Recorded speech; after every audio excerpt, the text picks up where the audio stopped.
comes down to tonight. Don't miss the biggest night in MMA. PFL is more than a fight.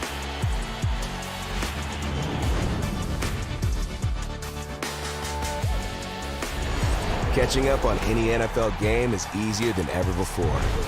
Looking to the end zone for the win! Oh my gosh, one of the great games you'll ever see.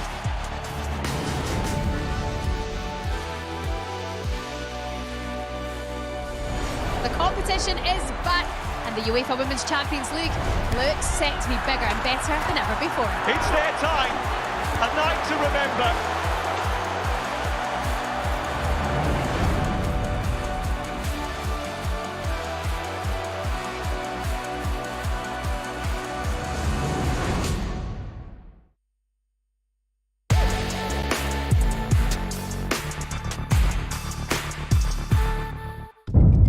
The following program is recommended for those 16 and over, as it contains sporting violence, possible bad language, and flashing imagery.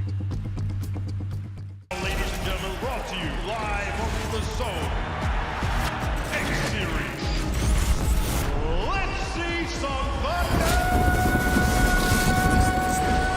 Here we go.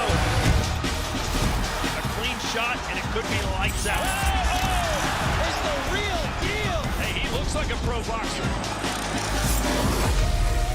1, 2, 3, light 'em up! Your winner and the new champion.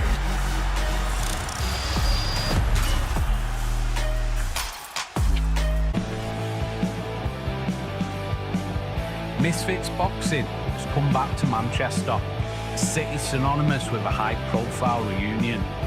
They said Liam and Noel would never be back together again, but this summer it happened. So isn't it about time we got the original X Series band back together? Welcome back, baby. You ready? Let's go, baby. Let's do this. Run that promo. Darren, the Gorilla Till, the Wolf of Liverpool, rises again. But across the realms of battle stands the former UFC champion, Luke Rockhold. The battle commences with a double main event. A legendary warrior, a veteran of war, Tony Ferguson making his Misfits debut, clashing against a global superstar and KO artist, Salt Happy. Finally, we have Dylan Dennis back versus Warren Spencer. Finally, a fight in MMA, which has been a long time coming. This is genuinely Dylan Dennis bringing him into his realm. Anderson returns. Anderson teeing off. And it's Carla Jane is just swarming here. Some more with a demolishing knockdown.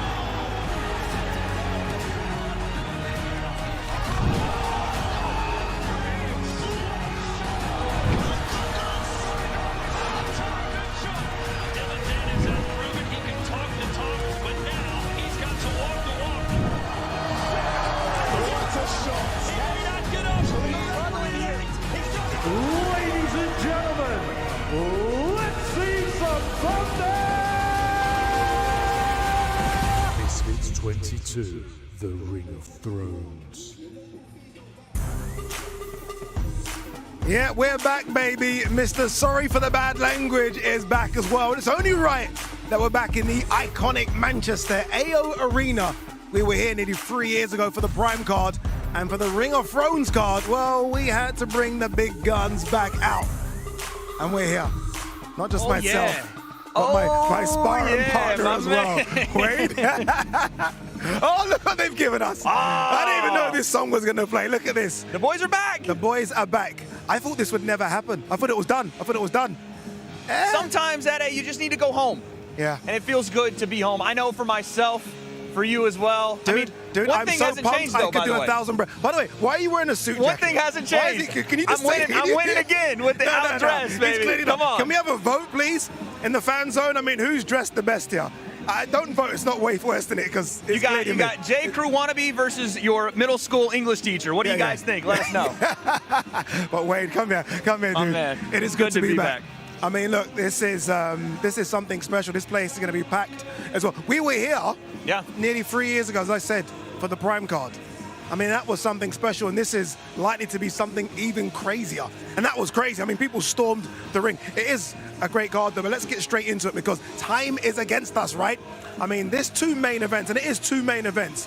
It's sensational. I mean, I saw the card, and I was like, yeah, you know, you start hearing whispers. Right. And then I heard a whisper about Tony Ferguson versus Salt Pappy. Oh, yeah. And I was like, no, there's a mistake somewhere. It doesn't make sense. Now we know how they got you back. Yeah. Outside of, you know, at his fee's a little higher these days. But crazy. now we know. Yeah, we certainly do. And just to see them 2 together as well is sensational. I mean, what I like as well, they've been very calm all week. The whole card's been crazy. All of a sudden, Tony Ferguson and Salt Pappy have been kind of relaxed with it. Yeah, when you get an El Kakui that is focused, relaxed, and not doing all the antics that you see out of some of the other fighters on the card, that's even scarier. And we all know what we get with Super Salt Pappy, right? He's making sure he prays for his opponent before he goes in there and levels destruction. So I like the focus from both fighters. I think it's going to turn out to be a violent fight. Yeah, and Salt Pappy, funny because he doesn't sort of scream violence, but when he gets in the ring, he turns into a madman. I mean, it's like a switch. It really is a switch, isn't it? Yeah, and he's got the power. He flips it, and what I want to see tonight is him go into a new level, right? This is a massive opportunity for Salt Pappy. Tony Ferguson, brand new to boxing, but we all know what he brings. World championship caliber stuff. Again, he was a world champion in the UFC. Now boxing, it's going to be a little different, but his mentality will be the same. I like it, you're right, because in front of him, I mean, they're saying names like Adrian Broner. I'm hearing other names as well. You've got to get past Tony Ferguson. Have to. A vet, dude. Yeah. It's a great matchup as well. Talking of great matchups, I mean, the main event. Ooh! I said 2 mains, it really is just 1 main event. Because the main event, Darren Till has come to Misfits, and he's been doing this, he's been doing this, he's been putting people to sleep. And he's taken over the show. Yeah. This has become Darren Till's home, right? KSI, MAMS, obviously we know all about how they've created this company, but how about Darren Till stepping in to the main event time after time? It's his 3rd one this year. He feels like the man around here. He's like, Luke, you were the man in the UFC. We get it. You were a world champion, but this is my turf, and you're stepping into it. It's my house, right? He's crazy. This could have been for a world title in the UFC 5 years ago. It's insane, man. And here they are, the gorilla, and he's looking big as well. And I'm telling you this, I've never seen Darren this animated. I've never seen him this switched on. It's personal to him because, like you said, Addy, he felt like he was a world-class fighter in the UFC, didn't get that gold around his waist, but now this is his spot, and he's welcoming Luke in. Look at him as well. 2 fights, 2 wins. I mean, first one as well. I mean, look, this isn't easy. Oh, damn, Come Anthony on now. Taylor. That's our boy, Anthony Taylor. Do that, why would they show that? Ant's my boy. That's our guy there. We only need a 10-second clip. Get rid of this. This is unfair. But, Addy, you see it.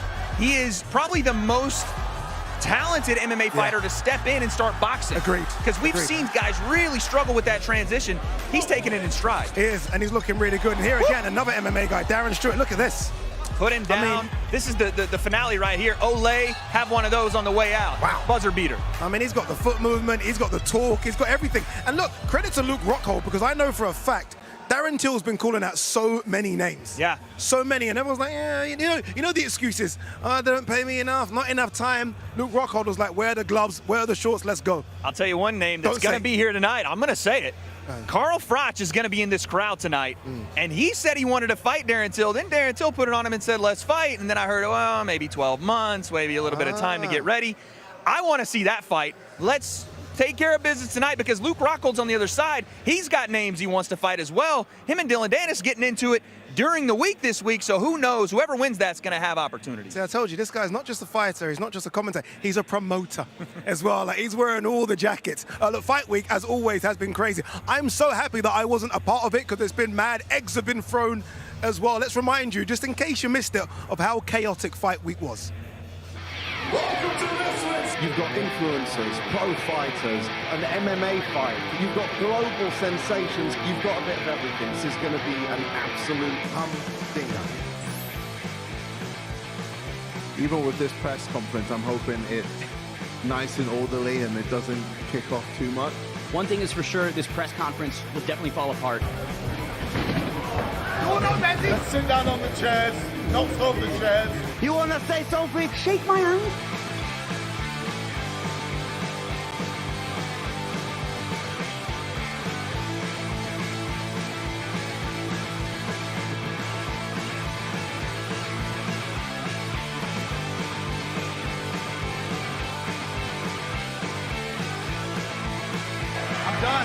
putting him down. Misfits 22 is the best event so far.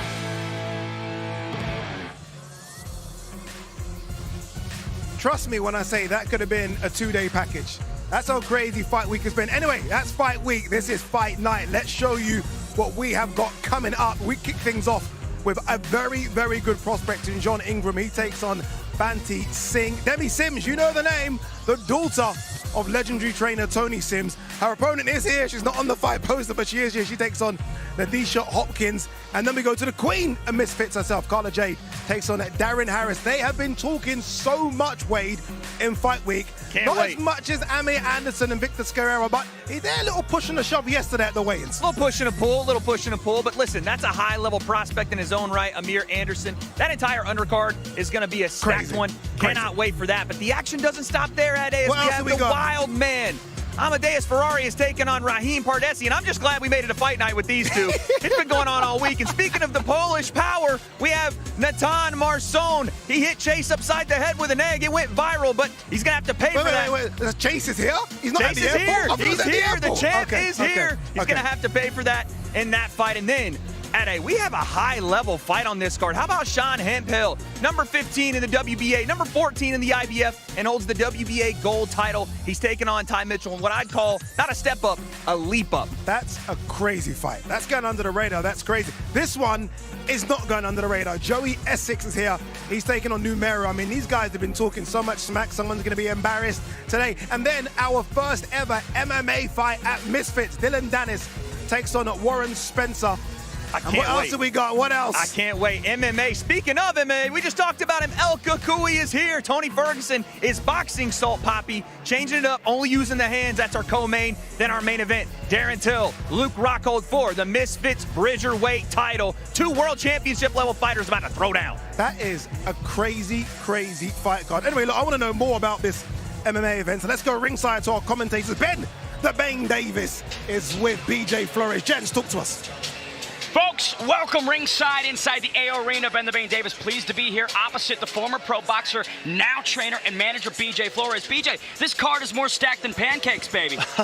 I'm excited. A lot of big names on this card. We got a top prospect, 10-time national champion Amir Anderson. He's coming in with a lot of hype behind him, Ben, and he's going to go out there and deliver tonight. I can't wait for that one, but what's got my interest is Dylan Dennis returning to mixed martial arts. For the first ever time here at X Series, we're doing an MMA bout. We've moved the commentating desk all the way back from the ring so that if they spill out of it, they won't fall in our laps. For those curious about the rules for how this mixed martial arts bout will be going down, it's 3 5-minute rounds, and the judging criteria is what you would expect. Effective striking and grappling, effective aggressiveness, and effective area control. Now, BJ, if they do spill through the ropes, whether it's a knee going through or a shoulder, we reset in the middle of the ring with the dominant position taking precedence. I can't wait for this one. Thoughts on Dennis versus Warren Spencer? You know, Dylan Dennis, whether you like him or not, Ben, he's got a big name. People love to hate him, and tonight he's been very clear about what he wants to do. He's going to shoot. He's going to get Warren Spencer down. He's going to tap him out. On the other side, Warren Spencer's been playing head games with Dylan Dennis. Hey, if you don't tap me out, if you hit me by knockout, KSI will double your purse. I don't know if that's going to happen or not, but it was a great question to put on Dylan Dennis, and that's going to be a great fight. I'm looking forward to seeing it. It's a Hail Mary play from Warren Spencer to try and get Dennis to not engage the grappling. If you want to get involved, make sure you head to the fan zone. All the questions, all the comments, all the predictions will be there at the fan zone. But now it's time to take it back to our guys, Wade and Ade. Thank you very, very much, gents. Supposedly, Wade, I don't know why this is true, but supposedly everyone online is like, we need a bit more beauty and a bit more brains and a bit more brute force on stage. Than this right here? How do you want a bit more? How does it get more beautiful than these two right here? It gets a bit more beautiful because we have an MMA legend in the building from Bellator. Liam McCourt is here. There you go. There you go. You get your wish. You get your wish, people. There you go, indeed. Hey, picking up of what they just said there in comms about Dylan Dennis, I feel like we're seeing a Dylan Dennis that's almost growing, maturing, and this is his opportunity. He wanted an MMA match instead of a boxing match. Mr. Dylan, the floor is yours. Yeah, you know, he's got a massive opportunity to earn some respect back. We've seen him boxing, but nobody's really seen how good a jiu-jitsu and grappler he is. You know, he's a black belt under Marcelo Garcia.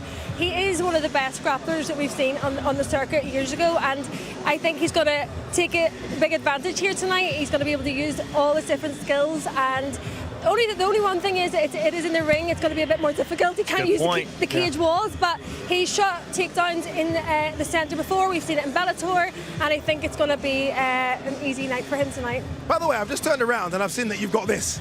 Oh, and come now on. I didn't get anything. What's this? I've just realised. I kind of looked behind me. You got both sides. We got 0. No graphic for Ade and Wade. No, it's okay. In talking of that, the fact that it isn't a ring, obviously, look, I mean, I've grown up watching Pride where it was always in the ring instead of a cage. So, I mean, if you like your ring action, this is no different. Yeah, you know, it gives Warren a little bit of an advantage because he can bounce off the ropes. He's not going to be able to get stuck there because he will fall out. But you know, Dylan, he's been restricted in boxing. He hasn't been able to do what he's best at and what he's trained at all his life. He's been around the likes of Conor McGregor in those hard camps, and he can, with due shots on the feet, he can take some damage. And I think it's going to be. He'll be able to close the distance quickly and get a takedown, and I think that's where he's going to be successful tonight. Wow, brains, beauty, knowledge, everything. All right, anyway, look, we're ready to get the show under the road. Hus, I can see you waiting for me, Hus, so let's do it. Take it away, my friend.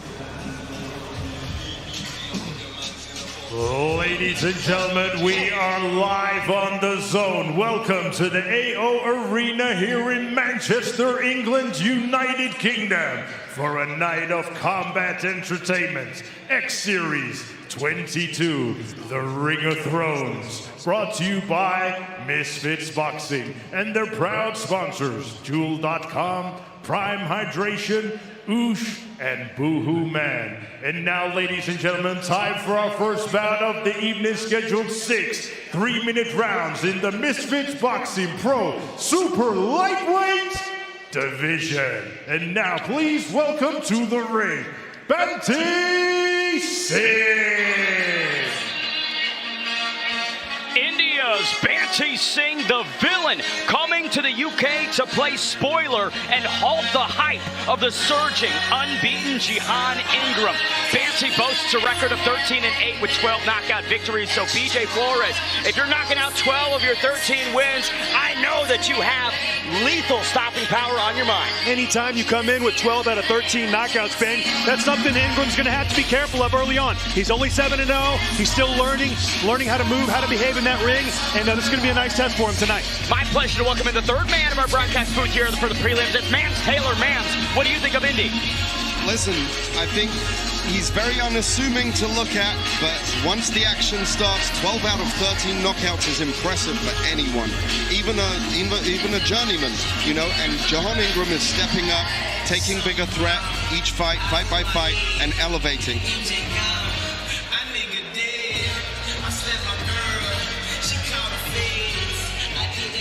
And now, ladies and gentlemen, please welcome his opponent to the ring, Jahan Ingram.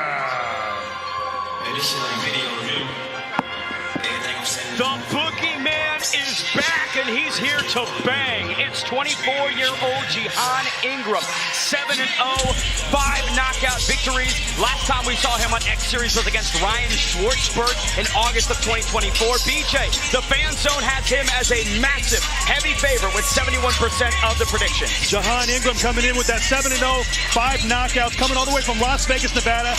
A very highly touted prospect going in there against 13-8, 12 KOs, a big punch. This will be a good test for Jahan Ingram tonight. I'd like to see him come out, be calm, be patient, and break his man down.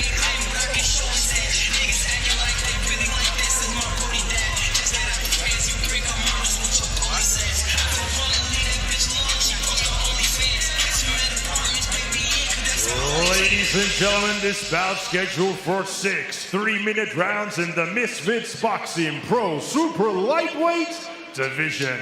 This bout is brought to you by Misfits Boxing and DAZN and their proud sponsors, Jewel.com, Prime Hydration, Oosh, and Boohoo Man. This bout is sanctioned by the Mohegan Tribe Athletic Regulation. Your supervisor in charge, Brendan Cloewa. Your timekeeper at the bell, Peter Lowe.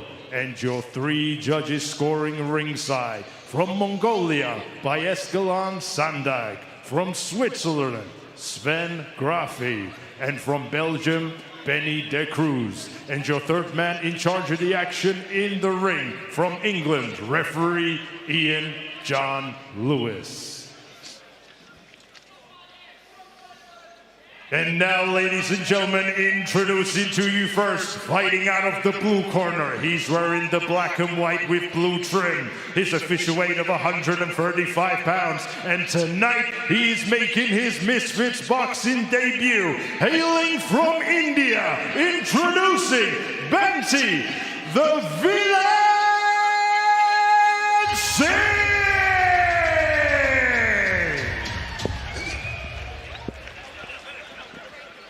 And his opponents across the ring fighting out of the red corner. He's wearing the black and purple. His official weight of 145.3 pounds. He's currently undefeated with 7 wins, and 5 of those wins coming by way of knockout. Hailing from Las Vegas, Nevada, USA, introducing Jihan, the Boogeyman!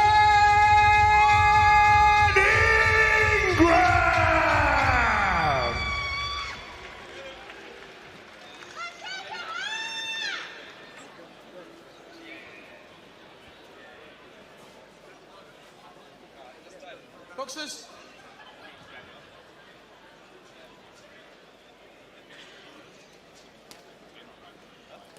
Boxers, I'm the referee. Obey my command at all times. You both know the rules. Watch your heads. Kick them punches up. When I shout break, break clean, and remember, defend yourselves at all times. Touch them up. Ian John Lewis, third man inside for our first bout of the evening here at X Series 22. India's Banty Singh in the black, white, and blue trunks. The Las Vegas resident, Jahan Ingram, aiming to remain undefeated in the purple and the black. 6 3-minute rounds ahead of us here. Round number 1 underway. Now, Mams, when we think about Jahan Ingram, one storyline for this is the lack of notice. This was put together on just several days.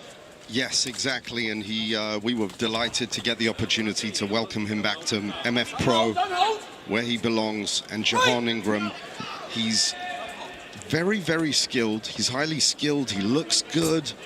Let's see how he does with this short notice, if that's going to impact things. Ringside here, Ben the Bane Davis alongside BJ Flores and Mams Taylor. BJ, early action here from Banty Singh, trying to swing for the bleachers here. I can see why he's got those knockouts. He's swinging for the fences early.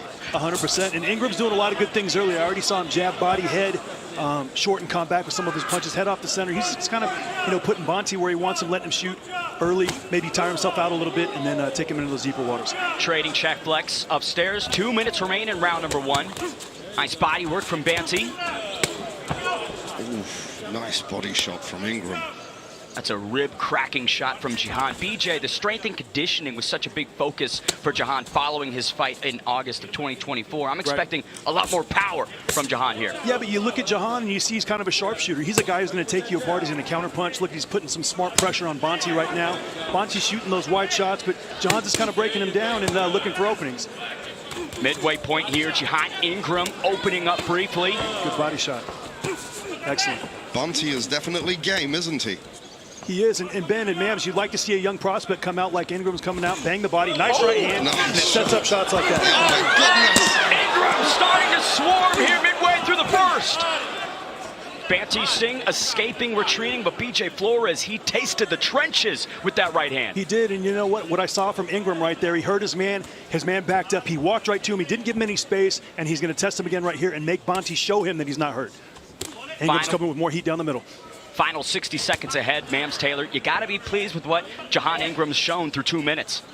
Absolutely. He's a warrior, and, we've touted him as a future world champion. So love to see him improving every fight and climbing up that ladder. Good body shot right there by Ingram again. I love how he's attacking the body, really focusing on the body in the first round. It sets up shots like that up top. Banty Singh's hands starting to drop, trying to maybe cover up and defend the midsection. There's a left hook that nearly sneaks through for Banty. Nice right uppercut. Beautiful. Snuck that in. And he's just sharpshooting in there, Ben. He's on cruise control right now. Ingram is in total control. He's got his man in a lot of trouble, and I would be surprised if this fight makes it at the end of the next round. BJ, in your opinion, what can Banty do to try and fight back into this one? He's got to be careful just not to shoot shots irresponsibly. He's got to shoot 2 and 3 shots, catch Ingram kind of leaning back. Didn't have a very good first round. Ingram's in control. He's got to change it up coming out for round 2. Final moments here of round number 1. Jahan Ingram and Banty Singh heading to the second frame.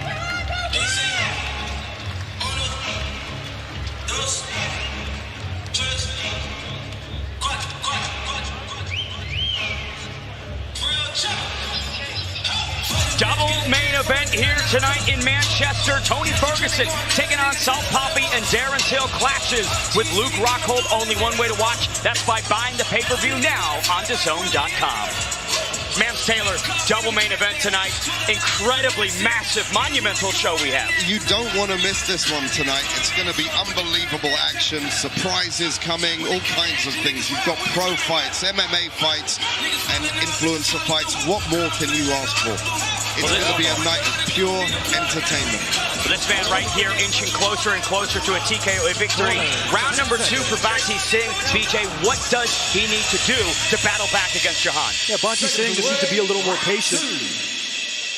He needs to let Jahan Ingram walk to him a little bit. Instead of shooting one shot, he needs to shoot 2 and 3 shots and maybe catch Jahan being a little lazy. But I haven't seen it so far. So far, Jahan has been very sharp with his body attack and finishing shots, finishing combinations. Very sharp with the left hand. Piston of a jab from Jahan Ingram. Banti Singh on the bike early in the second frame. Left hook not there. You see Ingram come out a second ago. Nice right hand, he landed, but he's shooting the jab and then the taunt. And when you got a guy on a high guard like Banti, you want to shoot that taunt and get his hands away from his face. Pull his defense away. Banti Singh unable to avoid this right hand of Ingram time and time again, but displaying some nice recovery, right? Some durability from India's Banti Singh.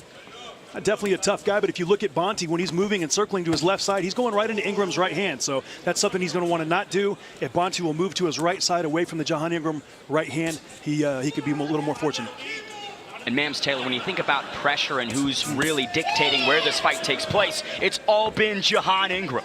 Very nice combination there. He seems to be connecting. And Banti Singh, BJ, what does he think? What's he thinking out there? Is it about survival? It is. Nice rip downstairs. Oh, my goodness! Body shot! What a shot! Banti Singh! Will he make the count? The body language might not suggest so, BJ. Oh, he's given up. It will be a second round TKO for the boogeyman. He snatches the liver and takes it home with him, Mams. Yeah, second round KO there. Beautiful display there, BJ. I like how Jahan Ingram came out in the first round, was very educated with his left-hand body head, wasn't rushing anything at all, Mams. Came out there, took his man apart, double jab, right hand around the guard, used taunts and feints to pull Banti's guard away from his face, landed more body shots, and fortunately that was the one that ended the fight, unfortunately for Banti. Now 8-0 with 6 stoppages in his pro career, just 24 years young. Here's another look at the replay. BJ Flores just menacing with those body shots to the ribs. And you see Banti so worried about the headshots. His guard was out in front of him like that. Jahan Ingram made a veteran move and punched back behind that guard, landed a perfect left hook to the liver, and fight's over. There's nothing like that liver shot, is there, BJ? It's a painful one, Mams, and you know, I know what Banti's feeling right there. I would have liked to see him get up right there, but he made the decision to pull the plug. It's easier said than done when you've got a liver shot from Jahan Ingram, though. But this is exactly what we wanted to see from Jahan in his sophomore appearance on X Series. Against Schwartzberg, he played the technical game, but he wasn't able to really outmuscle, outman the Lion that night. But tonight here in Manchester, Mams, we're seeing some serious lethal ability from Jahan Ingram. Very impressed with him, very happy with him. On to the next one. Yeah, he showed some good power, Mams. He showed, like I said, I love seeing out of a young fighter a focused and dedicated body attack, and that's when the knockouts come, and Jahan Ingram add another win to the ledger.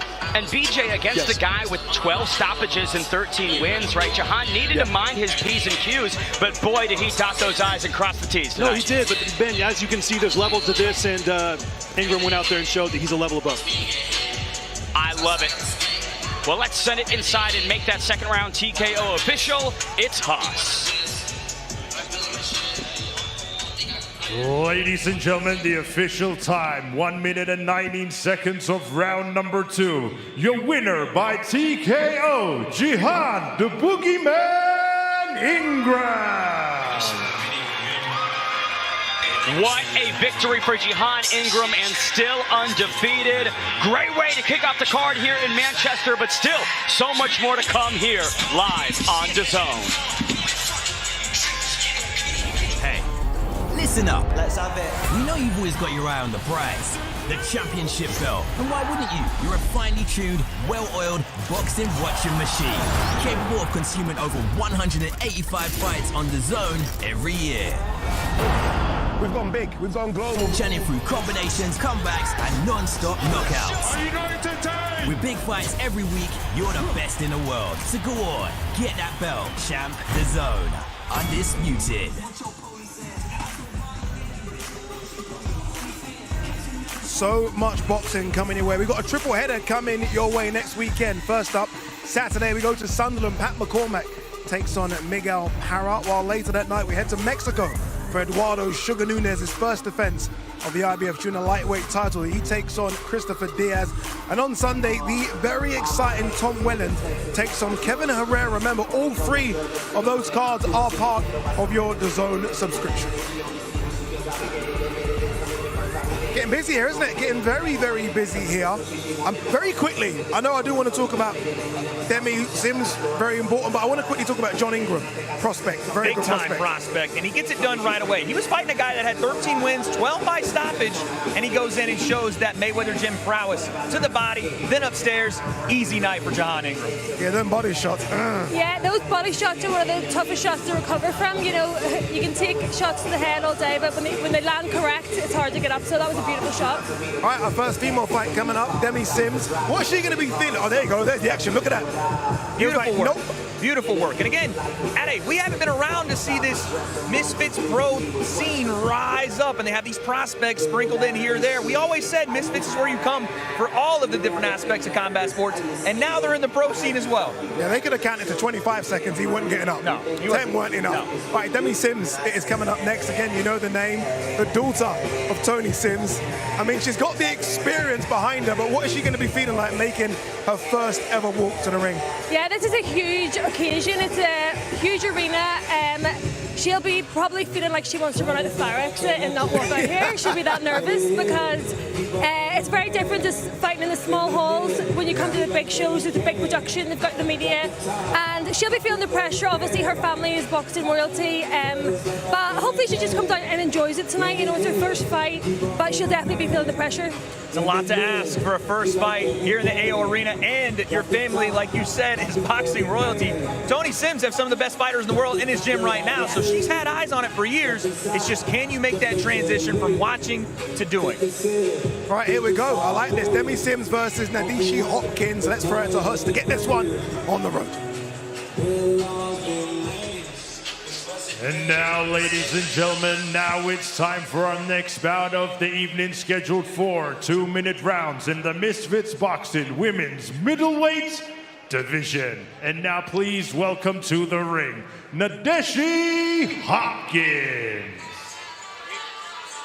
You're not coming to fight. Okay. Nadishi Hopkins, born January 5th, 1997, actress, musical artist, and you see the dancing on display. That's her bread and butter, but here tonight, BJ, it is all about boxing.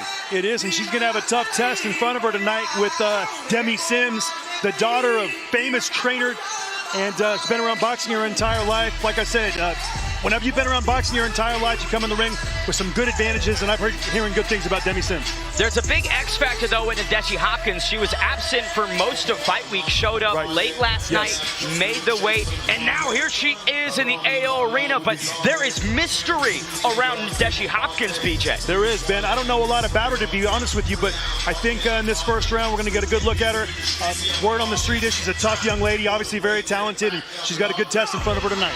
Listen, you do not put together a dancing performance from the collective if you aren't confident. I gotta say, I'm loving the gladiator-clad fight kit. There is nothing but assurance that she's gonna get the job done from her. Yeah, she looks confident. We'll see what happens in the beginning of round one. But like I said, I've been excited about this fight all week, and you know, we're moments away. But when you think someone making their debut, right, the things you have to be careful of, what's the one thing that Nadishi has to watch out for? Well, obviously, when you're coming into your first professional fight, there's a lot of nerves, there's a lot of emotions you got to keep under control, and you just got to focus on what you did in the gym. Focus on, hey, 1 round at a time, don't worry about the 4 rounds, and just take it slow. And now, ladies and gentlemen, please welcome her opponent to the ring, Demi Sims. Both Both ladies making the debut tonight, but the world-class training that Demi Sims has enjoyed through her father, the legendary Tony Sims, trainer of Anthony Joshua, Connor Benn, and many more, is making me think that she's going to come in here and look far more technical than a debutante. The fan zone has her as a big favorite, PJ. Yeah, I don't know much about her, if she had an amateur career or no, but whenever you grow up around boxing royalty, you come in the ring with some very distinct advantages. Reality TV star, but this is all real inside the boxing ring.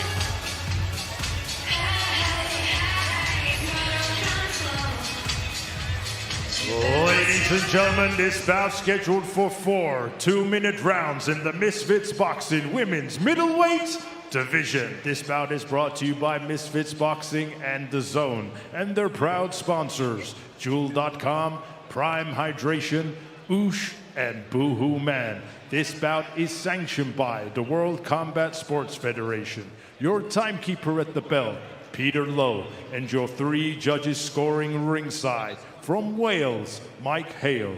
From England, Ian John Lewis. And from Belgium, Benny de Cruz. And your 3rd man in charge of the action in the ring, from Mongolia, referee Bayeskalan Sandag. And now, ladies and gentlemen, introducing to you first, fighting out of the blue corner. She's wearing the black and gold. Her official weight of 147.3 pounds. And tonight, she is making her Misfits boxing debut. Hailing from Mauritius, introducing Nadeshi AK-47 Hopkins. And her opponent across the ring, fighting out of the red corner. She's wearing the black and white, her official weight of 138.7 pounds. And tonight, she is also making her Misfits boxing debut. Hailing from Brentwood, Essex, England, United Kingdom, introducing Demi Bam Sims.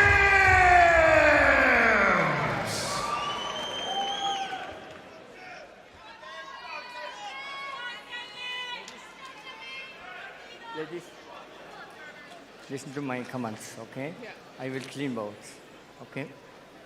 Good luck.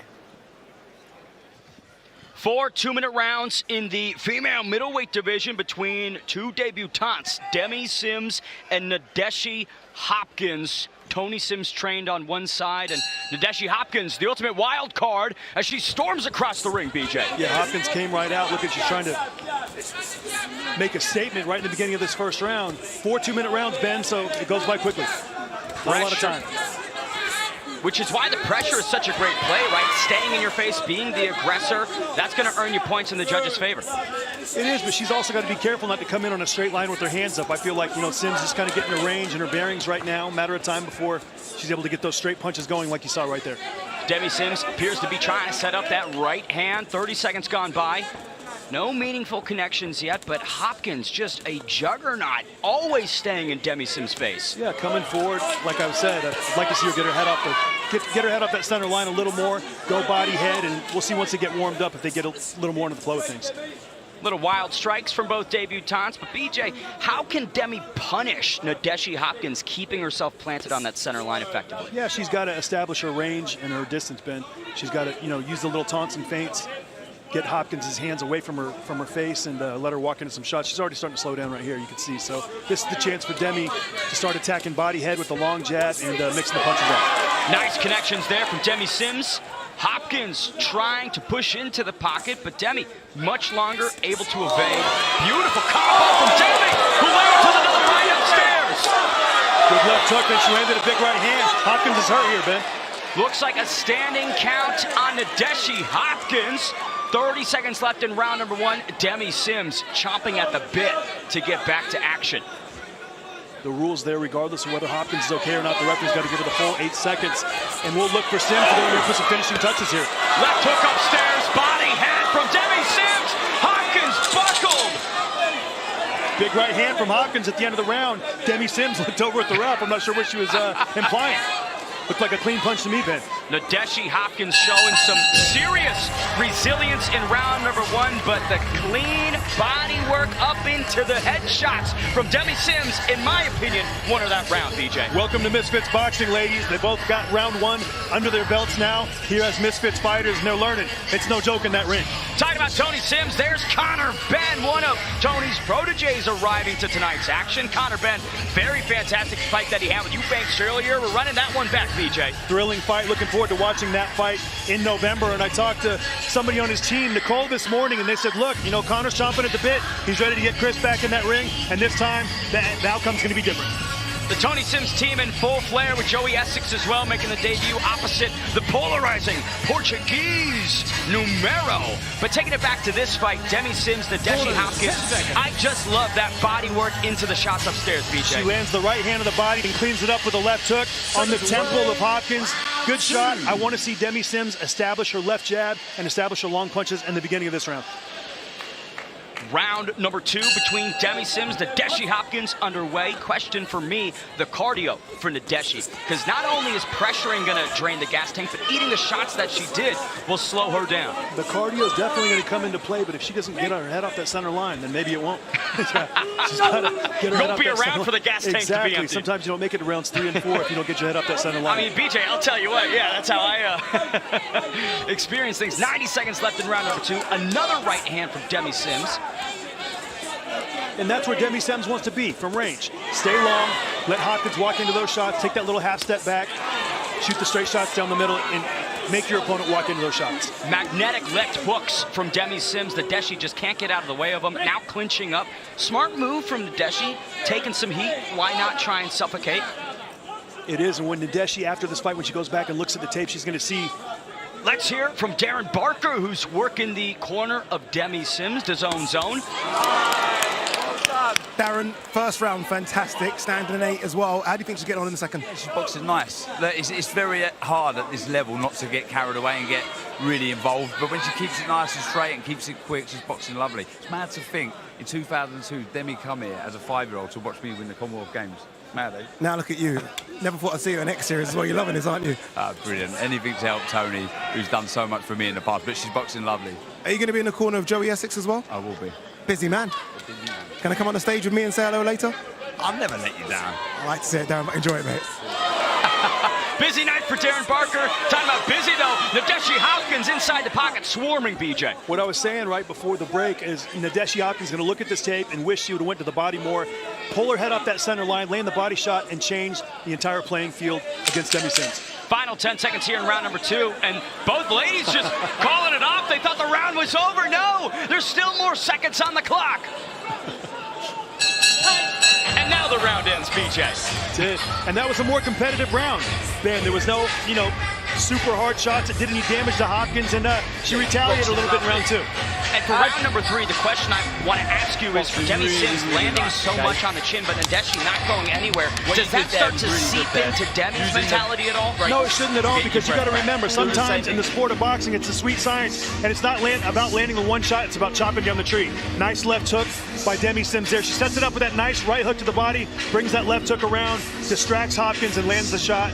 I'd like to see her a little sharper from the outside with the straight punches, just like her cornerman said. And for Nadeshi, what might be the thought coming into the final 2 rounds of this fight? If I'm in Nadeshi's corner, I'm going to say, look, don't try to jab with this girl. Come right in, drop down, shoot the right hand of the body, finish the left hook up top, pull your head up that center line, and make her make an adjustment. 2 debuts, but clearly they have been doing the homework. Round number 3 between Demi Sims and Nadeshi Hopkins. Didn't know we would make it this far, right? From some of those exchanges in round 1, but Nadeshi Hopkins staying durable, staying tough. You see Hopkins dip down right there, but she's got to fire that right hand to the stomach, and that's going to change up the entire fight. If she keeps trying to headhunt, she's going to get caught with the straight punches down the middle, because straight punches get there before looping punches. Oh, Nadeshi landing with a big connection upstairs. Now Demi on the bike. Good right hand. Demi's a little flustered right here. You see how she's moving out. She's a little flustered, but still in control. One of the first times in the fights that we've seen Nadeshi being the aggressor, but another left hook nearly takes Nadeshi's chin off. And that's 2 things, Ben. Hopkins has to be more aware and coherent in there to keep that right glove up, or if she sees that shot coming, she needs to dip down. Drop underneath that left hook. It's right there to be countered. Again, You see Demi Sims going back to the same combination, the right hand of the body and the wide left hook. Hopkins needs to make an adjustment with the right hand of the body and take that away from him. Rinse and repeat offensively from Demi Sims. There she goes one more time with it.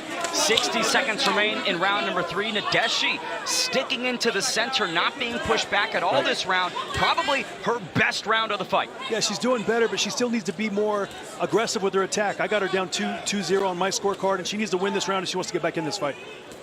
Demi Sims keeping it in the first gear, staying composed, which I think is the thing that's impressing me the most, right? Demi had a couple moments of being flustered, but more often than not, she has really remained within herself. Yeah, I mean, that's that composure. She comes from a boxing family. And, you know, when something's working, Ben, why change it? And that's exactly what Demi Sims is doing. Nice right hand behind the double jab. Rocket of a right connecting on the chin. Nadeshi, though, eating it like breakfast. 20 seconds to go. Another connection from Demi Sims. That elicits a response from Nadeshi Hopkins. Tough, two very, very tough young ladies here. Taking some good punches and giving as good as they're getting. And for stars of their magnitudes, right, really big followings and brands, the eagerness that they have to compete and the ambition to win, BJ, is always great to see as we head to the 4th and final round between Demi Sims and Nadeshi Hopkins. Hopkins took some good punches in the back half of that 3rd round, Ben. I'll be very, very curious to see how she comes out in round 4. Look at the icon himself, KSI, JJ in the building here in Manchester, BJ. Yeah, the champs rolling in, coming in, his promotion, obviously. I don't know if I've seen anybody as excited as JJ was this entire week. He's been talking about the fights and screaming from the loudest places, hey, this is an event you have to buy. Tune in now on DAZN and check out the show. We're all excited about it.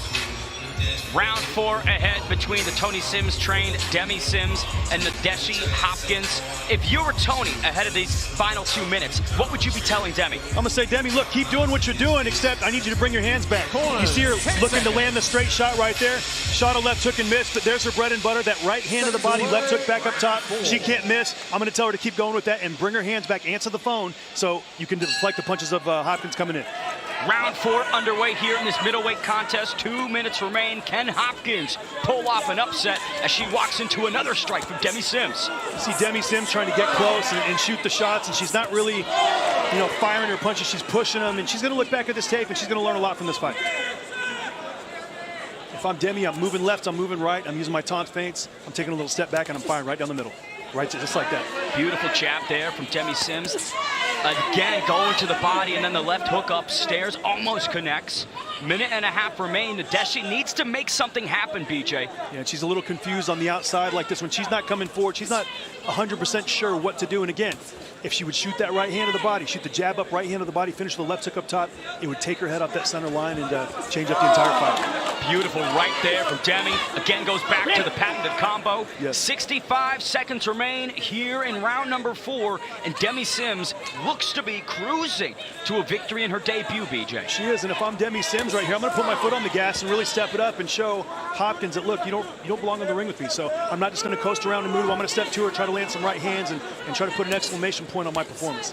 Nadeshi has just been puzzled by the distance all fight long, can't effectively enter the pocket. She is just eaten so many shots when she tries to engage, BJ. Demi's starting everything with her left jab. Now's the point in the fight where Hopkins is just walking in. That right hand lead's going to be there all day, and she can start to set more of her power shots up. And Nadeshi's taking so many pictures in the pocket too, right? Freezing and then eating the shots and counters from Demi. Yeah. We talk about this. When you're going to watch the tape from your first fight, there will be many lessons. Of course. I remember my first fight. I learned a lot. So many things I wish I would have done different. Hopkins is going to do the same. Game performance, a lot of courage and a lot of guts, but Demi Sims was sharper tonight. Final moments here. Demi Sims, trained by her father, Tony, and looks to be victorious in her X Series debut. Nadeshi Hopkins trying to be the aggressor, trying to be the bull in the China shop, but unfortunately for her, tonight belongs to Demi Sims. Yeah, I got it 4 rounds to 0, Ben. And, Hopkins, like I said, she's going to learn a lot from this fight. It's tough in there. You get underneath those lights. It's not like it is in the gym. So Nadeshi Hopkins had to learn that tonight, and I'm sure she'll be a better fighter because of this fight. Olympic silver medalist Pat McCormack is back in action next Saturday when he takes on the tough Mexican Miguel Pera live from Sunderland, and all part of your regular subscription here on DAZN. That's going to be a fantastic fight, BJ. Yeah, high-level McCormick against Parra. I don't know a lot about Parra, but McCormick's an explosive guy, very quick-twitched fighter, and looking forward to tuning in for that. There's Nadeshi Hopkins. Looking, you know, unblemished, but took so many big shots from Demi Sims here tonight. Credit to both females. The fan zone has Demi Sims the victor. I agree with that assessment. Of course, 40-36 across the board. I don't really see any other way to score it. But look, Hopkins could step away from this and take a lot of good from it, a lot of positives. She was game. She hung in there 4 rounds, and she had some moments. I would want to see both females back, right? Match make them accordingly, of course. But for Demi Sims, big step up. Nadeshi Hopkins, maybe a step closer to the level that she displayed here tonight, but fantastic additions to this Misfits female middleweight division. Sir.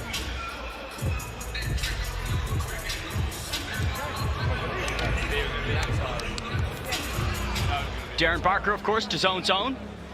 Successful in the corner.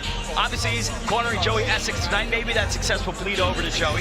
Looking forward to that fight, Ben. Numero and Joey Essex coming up. Joey Essex, a big star around these parts, and comes in with a lot of confidence. We saw it all week. It's been chaotic, but it's been fun. Let's make this one official and send it back inside to Haas.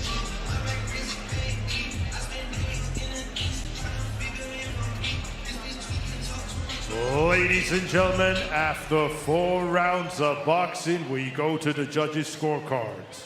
All 3 judges scored about 40-35, and your winner by unanimous decision, Demi "Bam Bam" Sims. No surprise here as the Tony Sims trained Demi Sims successful in the debut by unanimous decision. BJ, she put it all together. Now, did she go back to the well quite frequently on the right hand to the body, left hook upstairs? Sure, but it was so effective. Why not use it a billion times? If it's not broke, don't fix it. No need. You know, she's going to take a lot of positives away from this fight, too. She got her first win.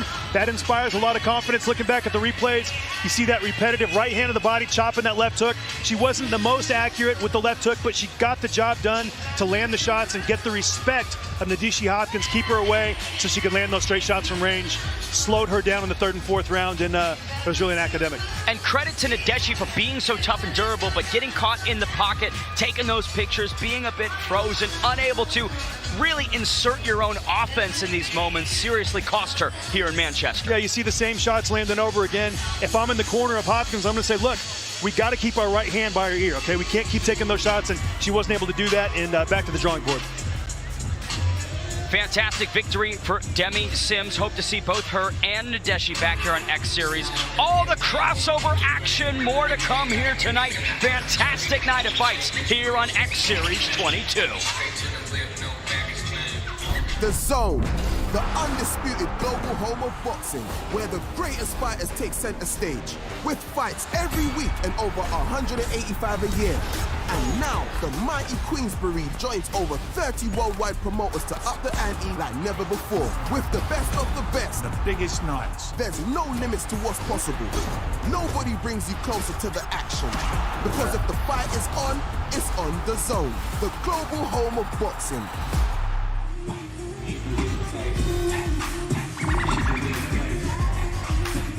Yeah, it really is the global home of boxing. So much coming your way, thick and fast. September the 13th, we head to Belfast for the eagerly anticipated rematch between Lewis Crocker and Paddy Donovan. Remember, that is for Jaron Boots Ennis' former IBF title. Speaking of Jaron Boots Ennis, he's now 154-pounder. He takes on Ulcima Lima October 11th, and then we're back here to Manchester November the 1st. Joshua Boazzi takes on Zach Parker. Great fight in the light heavyweight division. And November 22nd, the card of all cards, Destination Riyadh, Saudi Arabia, Ring 4 Night of Champions, blockbuster card headlined by David Benavidez versus Anthony Yard, and so much more. That was good. She looked good. Demi Sims looked good. Very good. I mean, it looked like she almost had a legendary boxing coach for a father. It didn't. I don't think that was by accident. That's kind of how it works sometimes, isn't it? We got the queen of misfits coming up. But before we talk about Garner Jade, I do want to ask you, would you swap the MMA gloves for the boxing gloves? Ooh. I'm always up for a fight. Hey. They're doing MMA now, so who knows? I was supposed to fight Chris Cyborg last last year. She always messages me, her team messages me all the time to fight so we can maybe do it in the ring. Who knows? I'm down. I like it. Yeah. I like it. I like it as well. Look at me, just starting trouble. I'm just starting trouble here now. Carla Jade versus Darren Harris. Obviously, it's title. Carla Jade now become the queen of Misfits as well. I like the back and forth between these two, and it got a bit spicy at the weigh-in. Yeah, it did. Listen, Carla has been in there with so many different girls at this point, and she has proven why she's the champion. She's got a great jab. She sticks it on people. She told Darren, I'm going to break your nose like I broke Nikki Rue's nose. So she's a little gangster with it when she's doing that trash talk back and forth, but she backs it up in the ring. Darren Harris fought 6 times this year to get to this point. It's her debut on Misfits, and she's getting a title fight. That must tell you how hard she's worked. What are you expecting to see from someone on their debut? Is it just a case of do the basics, the jab and move? Are you expecting them to kind of get stuck in? The crowd kind of gets involved and maybe they lose their game plan? What are you expecting? Yeah, like Demi was a perfect example. She was able to use her technique. She stuck to her jab. She was going to the body, going to the head. She didn't get involved in a brawl, and she showed that she has heart. I think that from your debut, that's all you want. You want to show you've got technique and that you can get in there for a scrap. You can take a punch. All right, I think this one might be a scrap. Remember, it's the first title fight tonight as well. Carla Jade versus Darren Harris. Take it away, Huss. Ladies and gentlemen, now it's time for our next bout of the evening, scheduled 5 2-minute rounds in the Misfits Boxing Lightweight Female World Championship. And now please welcome to the ring the challenger, Darren Harris. Huge underdog opportunity in enemy territory for calm down Darren Harris. She's been on the shorter end of the trash talk this entire fight week. Hasn't really found the verbal answers against the champ BJ, but all that matters is what happens right now inside the ring. You're 100% right, Ben. You know the saying, sometimes the loudest dog doesn't always bite the hardest. And, that's been Darren Harris's kind of memo all week. She's coming in to do a job. She knows she got a tough task in front of her, but I did have the opportunity to see her fight in the CFL. She's a tough young lady. She knows how to get in there and throw down. She's got a much bigger test in front of her tonight with Carla Jade, so we'll see how she responds. That night in Crater Fight League, she took on Paige Van Zandt's power slap opponent, Mikey Brown. She did. Mikey kept finding a home for this rear uppercut, but as the fight went on, the answers ran out and Darren took over and found a swarming TKO victory. Her 6th 6-0 unbeaten, has kickboxing experience. I mean, man, she's as well-rounded as a basketball. A lot of mental toughness from the young lady from Darren. Obviously, a lot of experience with the kickboxing background, and she's going to need that tonight, Ben.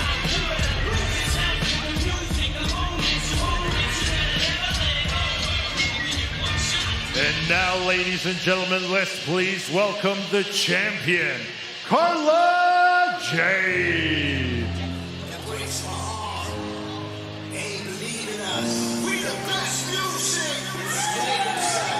The queen of Misfits Boxing returns. Carla Jade is here with a point to prove. Following her draw opposite the BKFC veteran Melanie Shaw, took out Nikki Rue in a boxing clinic of a performance at X Series 18. Now wants to make a stamp and defend the title again, BJ. Against Nikki Rue, I mean, she put on a boxing clinic, like you said, Ben. Showed a display of straight punches, good left jab. Her second fight against Melanie Shaw, a bit tougher, a girl who's been in a lot of tough fights. She was able to back Carla up, put her against the ropes. Let's see if Carla's made any adjustments coming into tonight. That is the big question for Carla Jade. When you're the nail and you're not the hammer, how can you deal with that pressure? What does she need to do tonight to prove that she has really leveled up from her last outing? No, she just needs to make sure she gets under control, gets Darren under control in the very beginning of the first round, doesn't let her walk in without any consequences. Touch her when she makes mistakes, move her back, let her feel that power down the middle. The lightweight champ Carla Jade has been destroying Darren Harris all week long, verbally calling her a nasty girl, saying she's gonna break her nose like she broke Nikki's. The fan zone has the champ as a huge favorite, 76% predict that she will retain.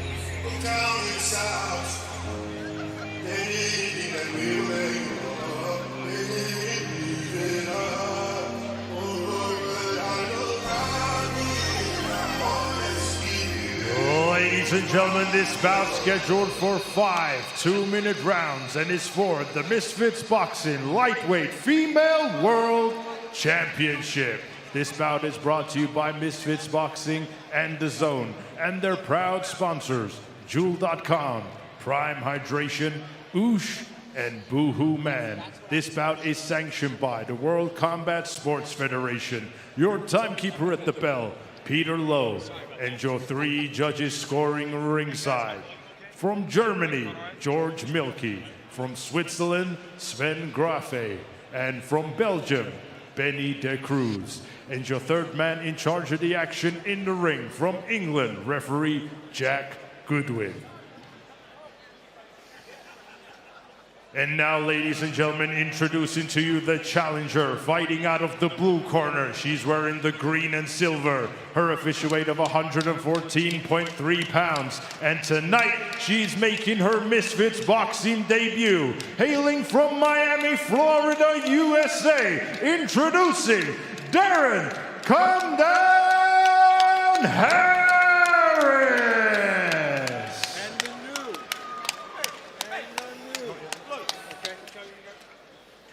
And now, ladies and gentlemen, introducing to you the champion. Fighting out of the red corner, she's wearing the black and purple. Her official weight of 115 pounds bang on. She is currently undefeated with 3 fights, 1 draw and 2 wins. Hailing from Milton Keynes, England, United Kingdom, the reigning, the defending Misfits Boxing Lightweight Female Champion of the World, introducing Killer Carla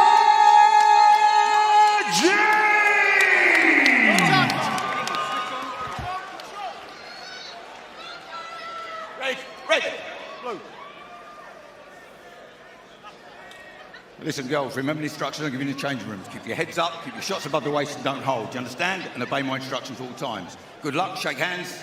Shake hands. Back to your corners, wait for the bell.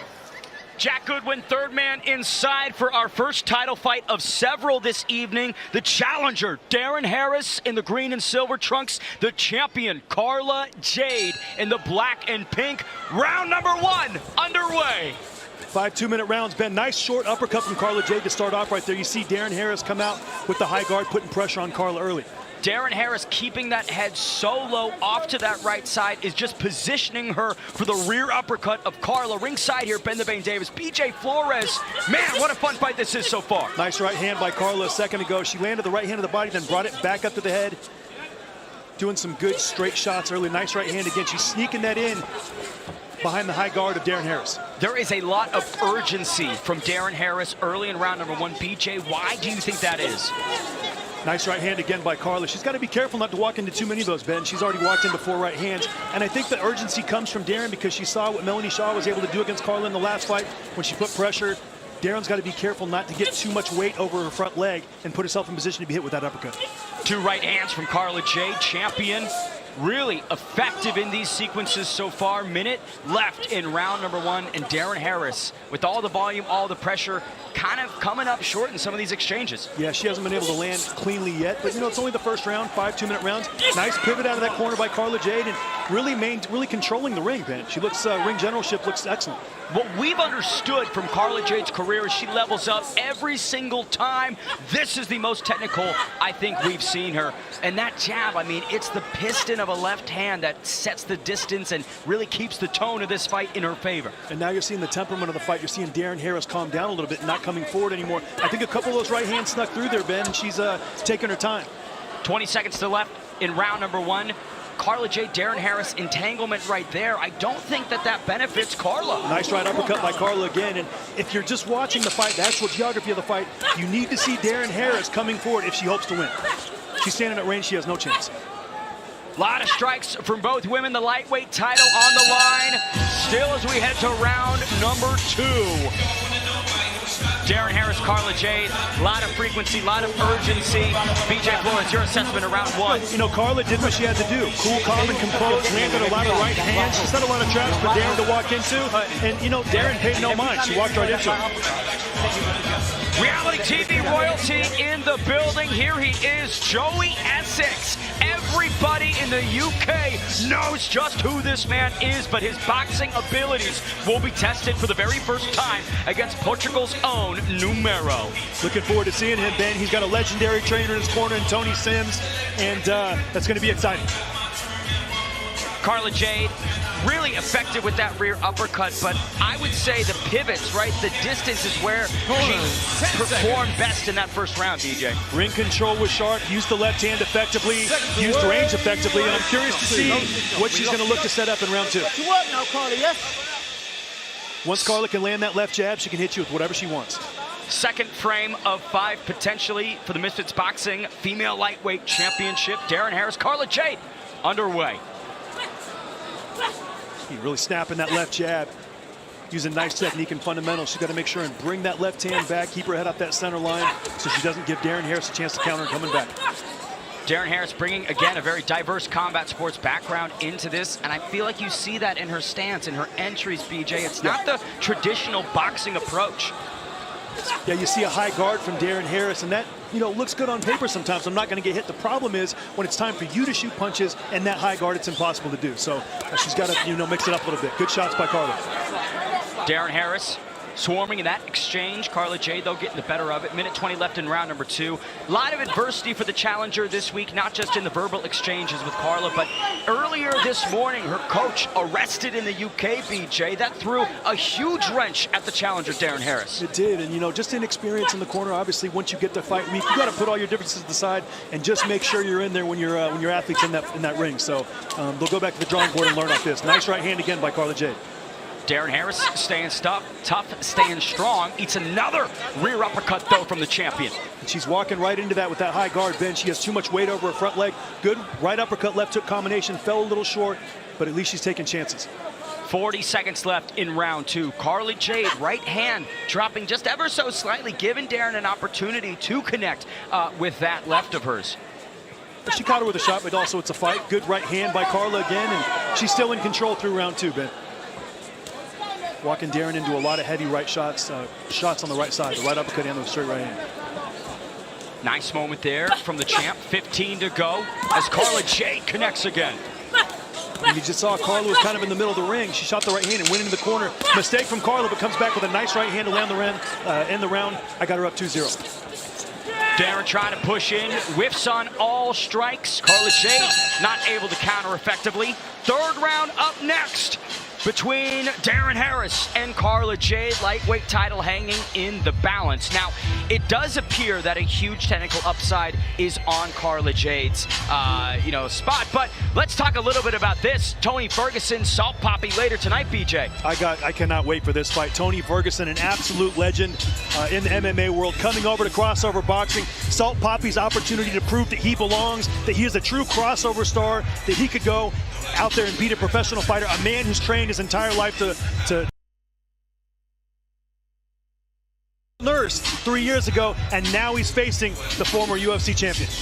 Back here in this lightweight title fight, Carla Jade just connecting with the 1s and 2s, BJ.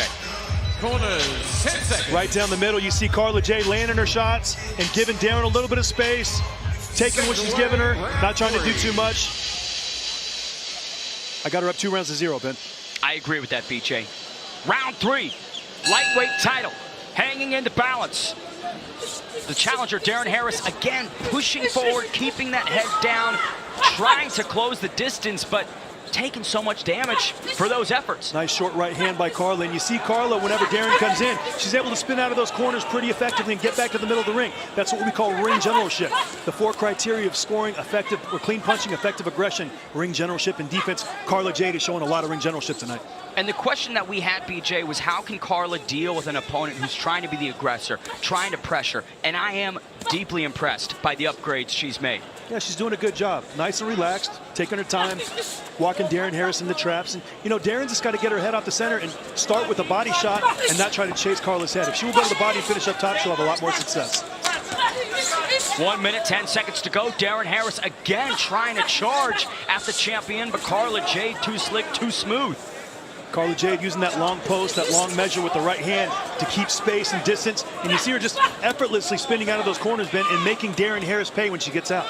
And you're Darren Harris, you're probably just thinking to yourself, I wish my arms were a little bit longer, as she does connect with that left hook on the break. Good left hook by Harris, and Carla's got to be careful not to back straight up. Whenever you back straight up, you're vulnerable for the left hook, and Darren Harris has found that a couple times in this round. Darren finding more success here in round 3 than she has any round so far. Final 30 seconds, the champ loading up on the right hand and landing it. Carla shooting a lot of headshots. She's got to keep dispersing the ball up and down. Don't just shoot for the head every single time. Take the shots body and head, and that's going to open up the head. Nice right hand by Carla Jade. It's a good fight, Ben. Fantastic fight, lot of volume from both females. They want the win. Carla Jade trying to make Nice that body statement following her draw. Darren Harris trying to remain unbeaten in combat sports and take the title home. Final 10 seconds here in round number 3. Loading up on the right hand, Ben, looking to get some good, solid shots before the rounds end, and this is a very competitive round. Big connection late there from Carla Jade. Darren Harris back to the corner. Better round for her than the first two, I'd say, BJ. She made some good adjustments, Ben. She was able to put pressure on Carla coming forward, land the long left hooks. She caught Carla, she got Carla's attention in the middle part of that second round. Carla made some adjustments and was able to escape, but Darren landed some good shots in that round, and that's a round that I could see potentially going to Darren Harris. Round 4, second to last round here. What can the champion do to further gradually break away in this fight? She's got to make sure she pulls her head off that center line, Ben. She's shooting the 1 and then the 2, and she's sliding off to her right side, but she's dropping her hands. So she can shoot the jab and then the right hand, make that defensive move to the right side, and be defensively responsible with the hands up or the head move. She's forgetting that last part. When you think about cardio, when you think about stamina, at this point in the fight, who do you believe is the pressure fighter? I'm not sure who's fresher, but it's really going to depend on who keeps their fundamentals intact in these last 2 rounds. I'm not so sure the gas tank's going to come into play, but who keeps to their fundamentals, stick to their basics. Penultimate frame between Carla Jade and Darren Harris. Lightweight championship here on the prelims of X Series 22. Again, Carla singling out with that right hand. Darren Harris trying to swarm in the pocket. Carla's got to land that uppercut when she's walking in like she did right there. Good shot by Carla. Darren's coming with a lot of heat right here. She knows she had a good round in round 3. Darren Harris smiling in that exchange, clearly having some fun here in her Misfits debut. See Carla looking to set that right hand up again, coming with that right hand behind the guard. She shot that plenty of times now, Ben. It's time for her to bring the right uppercut underneath and the right hand behind the guard to make Darren Harris defensively responsible for both. Good body shot by Carla. Beautiful right hand down to the bread basket. Darren Harris trying to walk into the pocket again. I like that moment to go from Carla Jade, right? Yeah. Turning the tables, putting the pressure on the challenger. Good right uppercut by Carla again. Sets it up, blinds her opponent with the jab. Nice right hand by Darren Harris. She's getting close to Carla. 1 minute left in round number 4. Jack Goodwin, brief pause there in the action. Darren Harris has power, BJ. Cannot dispute that. See Darren Harris coming in with that high guard, both hands in front of the face, and Carla's trying to get around the guard with the right hand behind the ear, looking to land strategic shots. Let her keep placing that right hand on the body. She's going to be more successful, and let her walk into some straight jabs right down the middle. Nice work from Carla Jade there. Beautiful rear uppercut, cannot miss. 30 seconds remain in round number 4. Nice right hand by Darren, but you see Carla's doing something good. Whenever Darren gets her against those ropes, she's making a move right or left and getting back in the center of the ring and making Darren do it all over again. Darren Harris unable to really find answers for the champ here late in round number 4. Carla Jade, this is exactly the performance we needed to see from her, BJ. And this is what I like to see out of a champion after potentially losing the 3rd round, coming back and having a dominant 4th round. Very good stuff from Carla Jade. Loading up on the right hand again, now on the bike, retreating. Big round for the champion. Final frame up next for the lightweight title. Can Darren Harris pull this off, or will Carla Jade retain? Ben, on my scorecard, she's going to need a knockout. Carla came back and won round 4 clearly. Showed a lot of weapons, showed a lot of tools. Maybe in the Melanie Shaw fight, she would have been flustered by that. Tonight, she wasn't. Round 4, she looked excellent. Speaking of big fights, look at this one. The Gorilla, Darren Till, takes on former UFC middleweight champion Luke Rockhold. It has been all beef all week long. BJ, gotta be one of the best crossover bouts we've put together in years. The Gorilla versus the Gorilla Killer, Ben. I love the nicknames, and you you know, look, Darren Till's kind of taking over this Misfit scene at the moment. He's coming off a couple very good wins, and he's got a tough task in front of him with a big physical guy like Rockhold who can really punch with the left hand. And talking about physicality, here's some sweet shots from the champion, Carla Jade. Darren Harris just keeping that chin planted right in place for the rear uppercut, and you can see Killer Carla Jade having a good time ahead of this last round. She's in good spirits, and nice body shot, and that sets up the right uppercut perfectly. Carla's got to be careful not to pull straight back like she did right there. Now Carla Jade pouring it on here early in round 5. Darren fighting back. You see Carla shoots that right hand behind the guard, then she spins out to her right side and then makes Darren chase her all over again. Good ring generalship by Carla. Nice left hook by Darren. Final minute 30, Darren Harris trying her best. No quit in her whatsoever, but clear technical level advantage for Carla Jade. Tough young lady. She's coming forward. She's giving it her all, but Carla's kind of picking her apart on the outside, and you can see where the ring generalship, who it belongs to. Not all pressure is created equally. Sometimes it makes diamonds. Sometimes it's dust, BJ. And Carla Jade dusting Darren Harris here in round 5. Nice right uppercut. Still a competitive fight, but a fight that Carla Jade is, you know, kind of pulling away with. Darren's trying hard, putting the pressure, but she's walking into right uppercuts and right hands and getting spun back to the center of the ring. And it's that excellent pivoting and distance management from Carla Jade that she didn't really have against Melanie Shaw, but now is utilizing in full force. Final 45 seconds, BJ. Nice right hand again by Carla, and you see Carla tighten a couple things up in this training camp. She was able to shoot the right hand and then make the defensive move afterwards. She made an adjustment from what she was doing in rounds 1 and 2.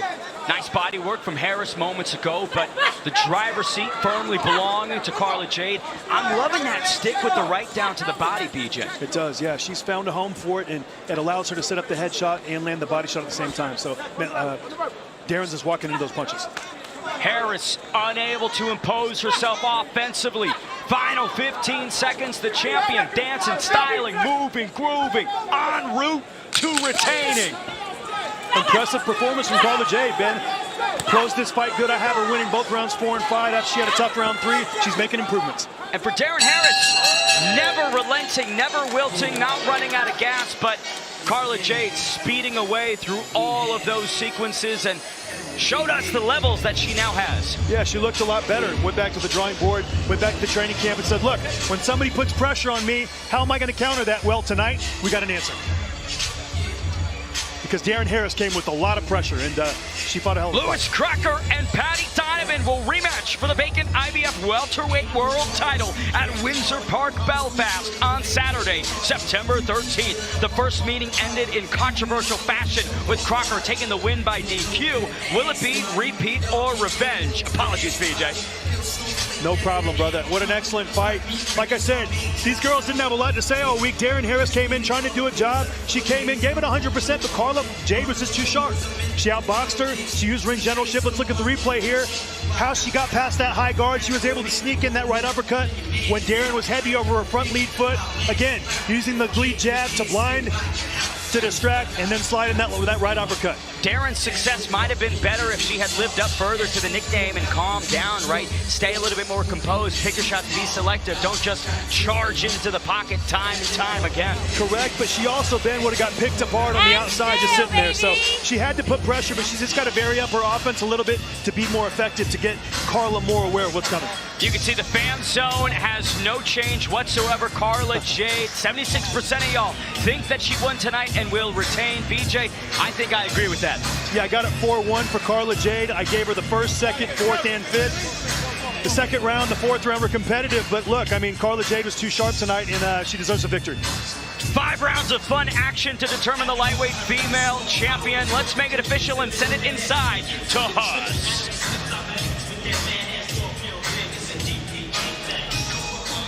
Ladies and gentlemen, after 5 rounds of boxing, we go to the judges' scorecards. Both Judge George Milkey and Benny De Cruz scored about 49 to 46. And Judge Sven Greify scores the bout 50 to 45. Oh. And your winner by unanimous decision, and still the Misfits Boxing Lightweight Female Champion of the World, Killer Jade. And still for Killer Carla Jade, it's another boxing clinic from this sensation. Really improved in all the areas she needed to, BJ, and man, color me impressed. Yeah, she showed a lot of improvement, Ben, and she added a couple dimensions to her boxing game. She was able to escape after she landed the shots and showed some responsible defense after she created offense. And this is the type of champion you want here, someone who is effective on both the microphone, the press conferences, and all the, whoa, what is this? Looks like Little Belzy's engaging in the action here, opposite the champ Carla Jade. What is Little Belzy doing? I'm the champ. You find somebody fucking real, and that's me. Little Belzy. Yeah, that's what I thought. Oh, you're next, bitch. You're fucking next. You're next. Little Belzy came out of nowhere. We've seen that outfit a few times before, huh? All squealy. I'm the champ. You just come off a loss. Not even on a pound for pound. What? Come here. Come here. Interesting developments. Maybe Little Belzy gets booked for a title shot following that affair. Either way, and still Carla Jade. Stay with us here at the home of crossover boxing on DAZN. X Series on DAZN, where superstars meet. It's not going to be your usual show, and chaos unfolds. Are you not entertained? Nights like no other, where anything and everything happens. Are you kidding me? Where dreams are built in a heartbeat and shattered in seconds. Defying expectations, where underdogs conquer. That changes everything! And champions are crowned. Am I now the queen of Misfits? DAZN is the home of crossover boxing.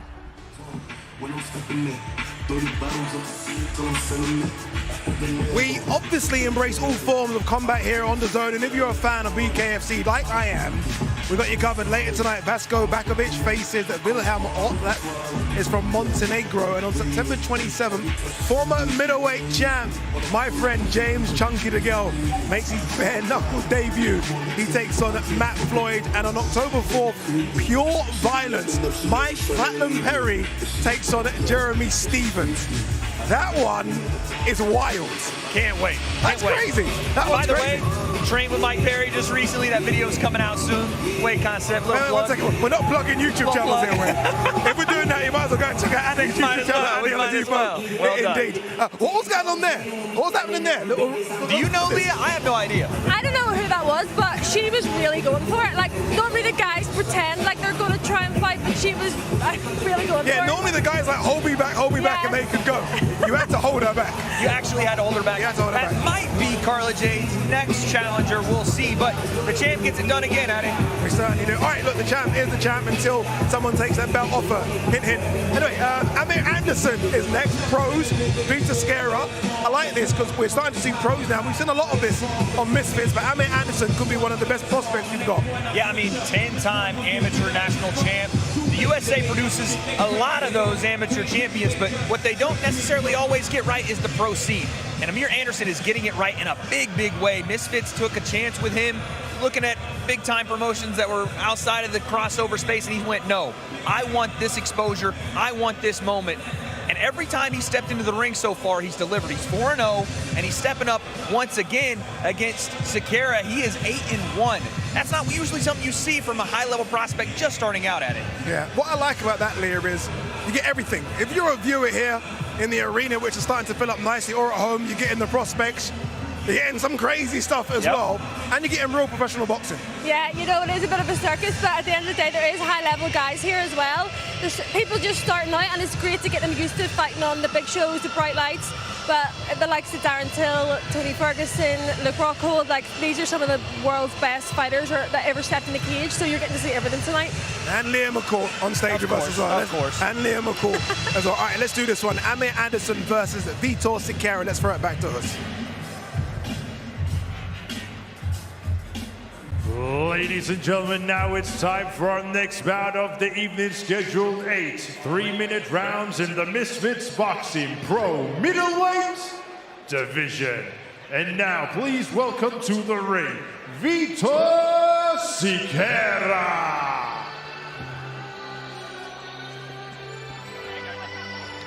A Brazilian battle-tested veteran. It's 8-1 Vitor Siqueira looking for the ultimate upset here at X Series. BJ, a win over Amir Anderson would catapult this man into uncharted territory. It would, Ben, but Vito's going to have a very tough night in front of him. He's got 10-time national champion, massive prospect at 160 pounds, only 21 years old. Amir Cashman Anderson coming to cash in Manchester and steal the show.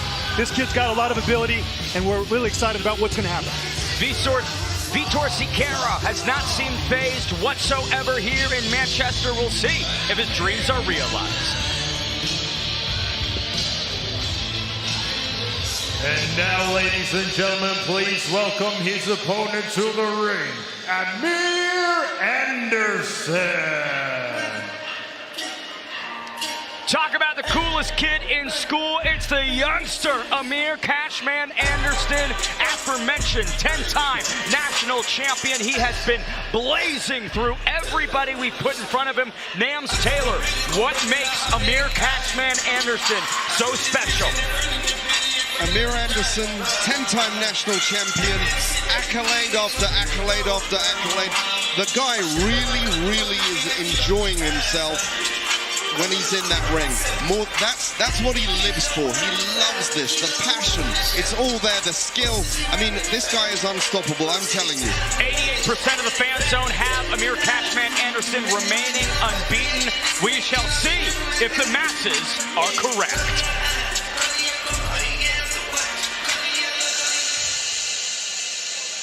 Ladies and gentlemen, this bout is scheduled for 8 3-minute rounds in the Misfits Boxing Pro Middleweight Division. This bout is brought to you by Misfits Boxing and DAZN and their proud sponsors, Jewel.com, Prime Hydration, Oosh, and Boohoo Man. This bout is sanctioned by the Mohegan Tribe Athletic Regulation. Your supervisor in charge, Brendan Cloewa. Your timekeeper at the bell, Peter Lowe, and your 3 judges scoring ringside. From England, Jack Goodwin. From Wales, Mike Hale. And from Germany, George Milky. And now, ladies and gentlemen, introducing to you first, fighting out of the blue corner, he's wearing the red and gold. His official weight of 159.6 pounds. He has a record of 9 fights, 1 loss, 8 wins, and 4 of those wins come in by way of knockout. Hailing from Sao Paulo, Brazil, introducing Vitor La Máquina Siqueira!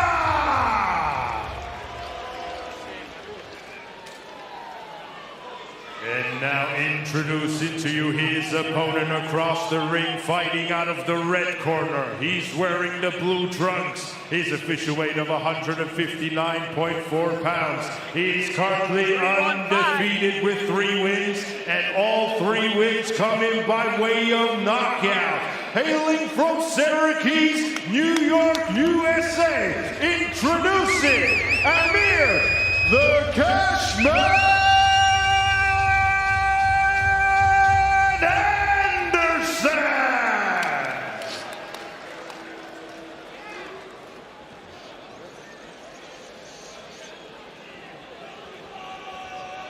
You follow my command all the time, okay?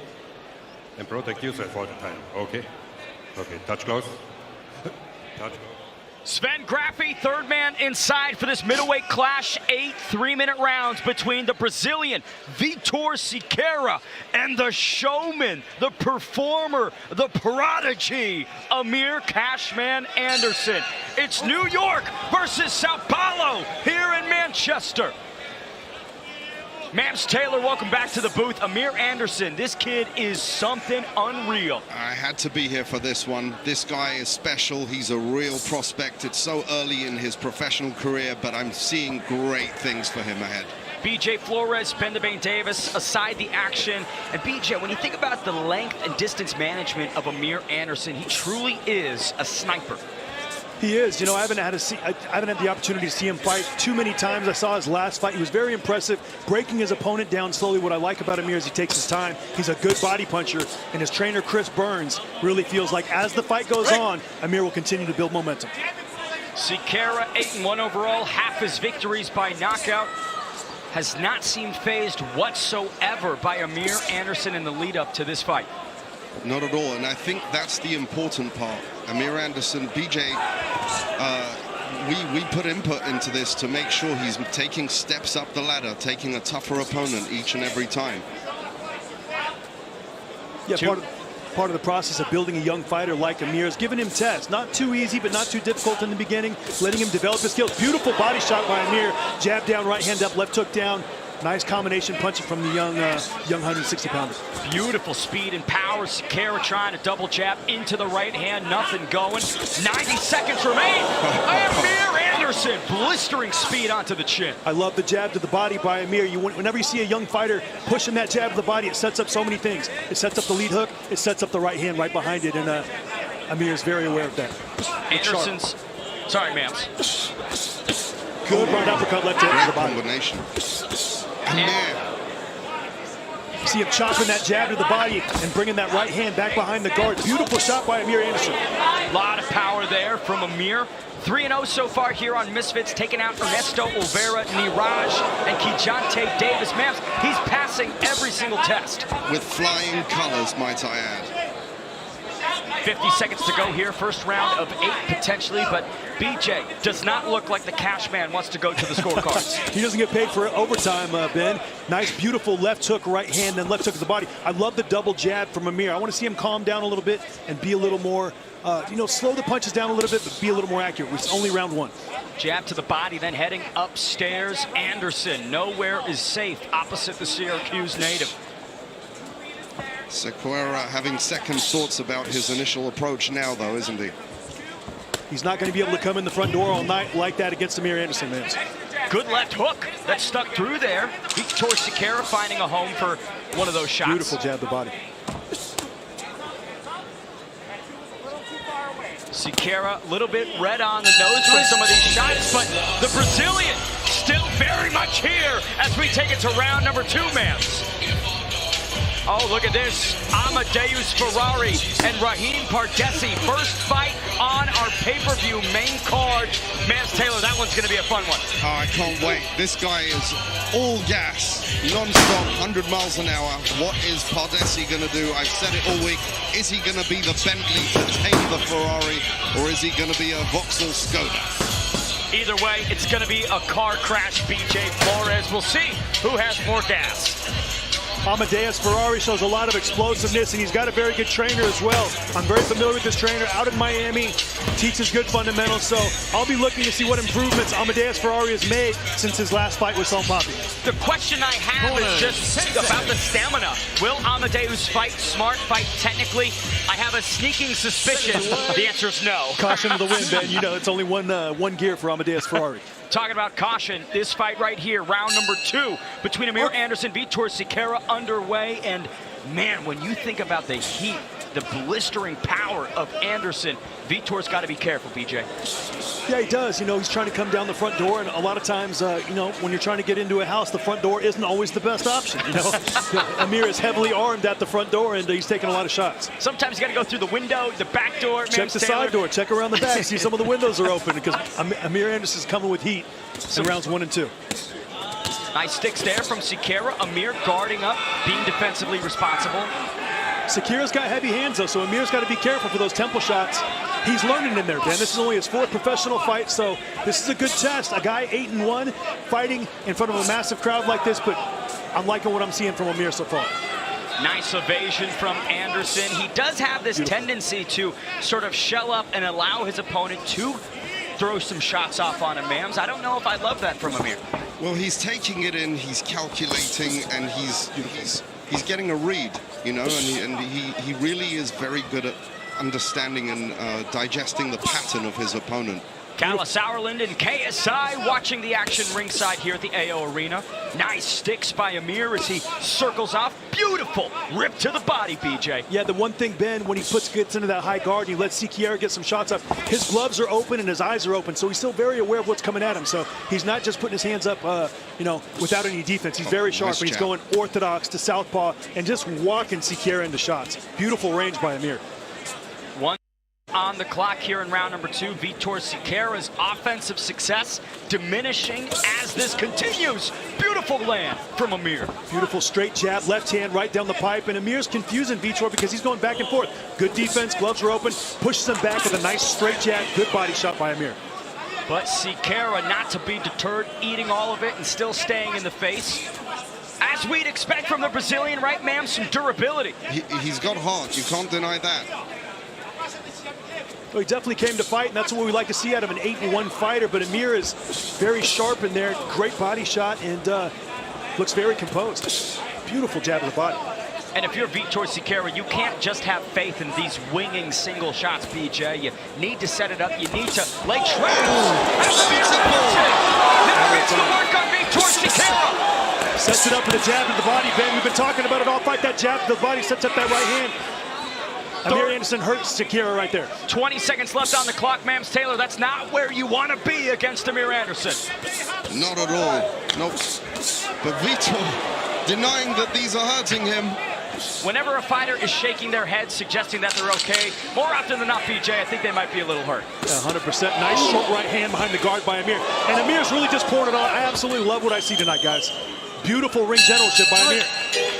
Vitor Siqueira going from the frying pan into the fire. And talking about the fire, a lot of heat on this one. Second fight on our pay-per-view main card. It's the heavyweight champion, Chase D'Amour, welcoming the Polish prankster, Nathan Martzone, into X Series. Mams, these two have been unreal this fight week. The Polish have fought more outside the ring than they're going to be fighting inside the ring. I mean, these guys are nuts. They know how to provoke, that's for sure. But now, showtime, Chase D'Amour, the heavyweight champ. He is irate. We're going to see a different Chase D'Amour.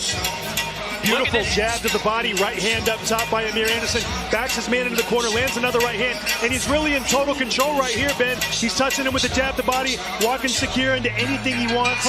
Beautiful ring generalship by the young 3-0 prospect. And it's being so adaptive and orthodox and southpaw. You just don't see guys as ambidextrous as Amir Anderson. He's got a great set of eyes. He's very alert and aware. He's very high boxing IQ in there, and it's obvious from ringside. Third round of 8, potentially. Amir Anderson steam rolling so far through Siqueira, but the Brazilian staying tough, still in this one. What Amir does very well is he mixes up the speed of that left jab. He'll shoot it hard, he'll stab it to the body, he'll shoot it soft, then he'll shoot a hard one. He's very intelligent, he's got a very high ring IQ. I love seeing it from a young prospect. It's just ridiculous the depth of his arsenal, Mams Taylor, as he goes to work again on Vitor Siqueira's chin. Downstairs, upstairs. I mean, he mixes it up so beautifully.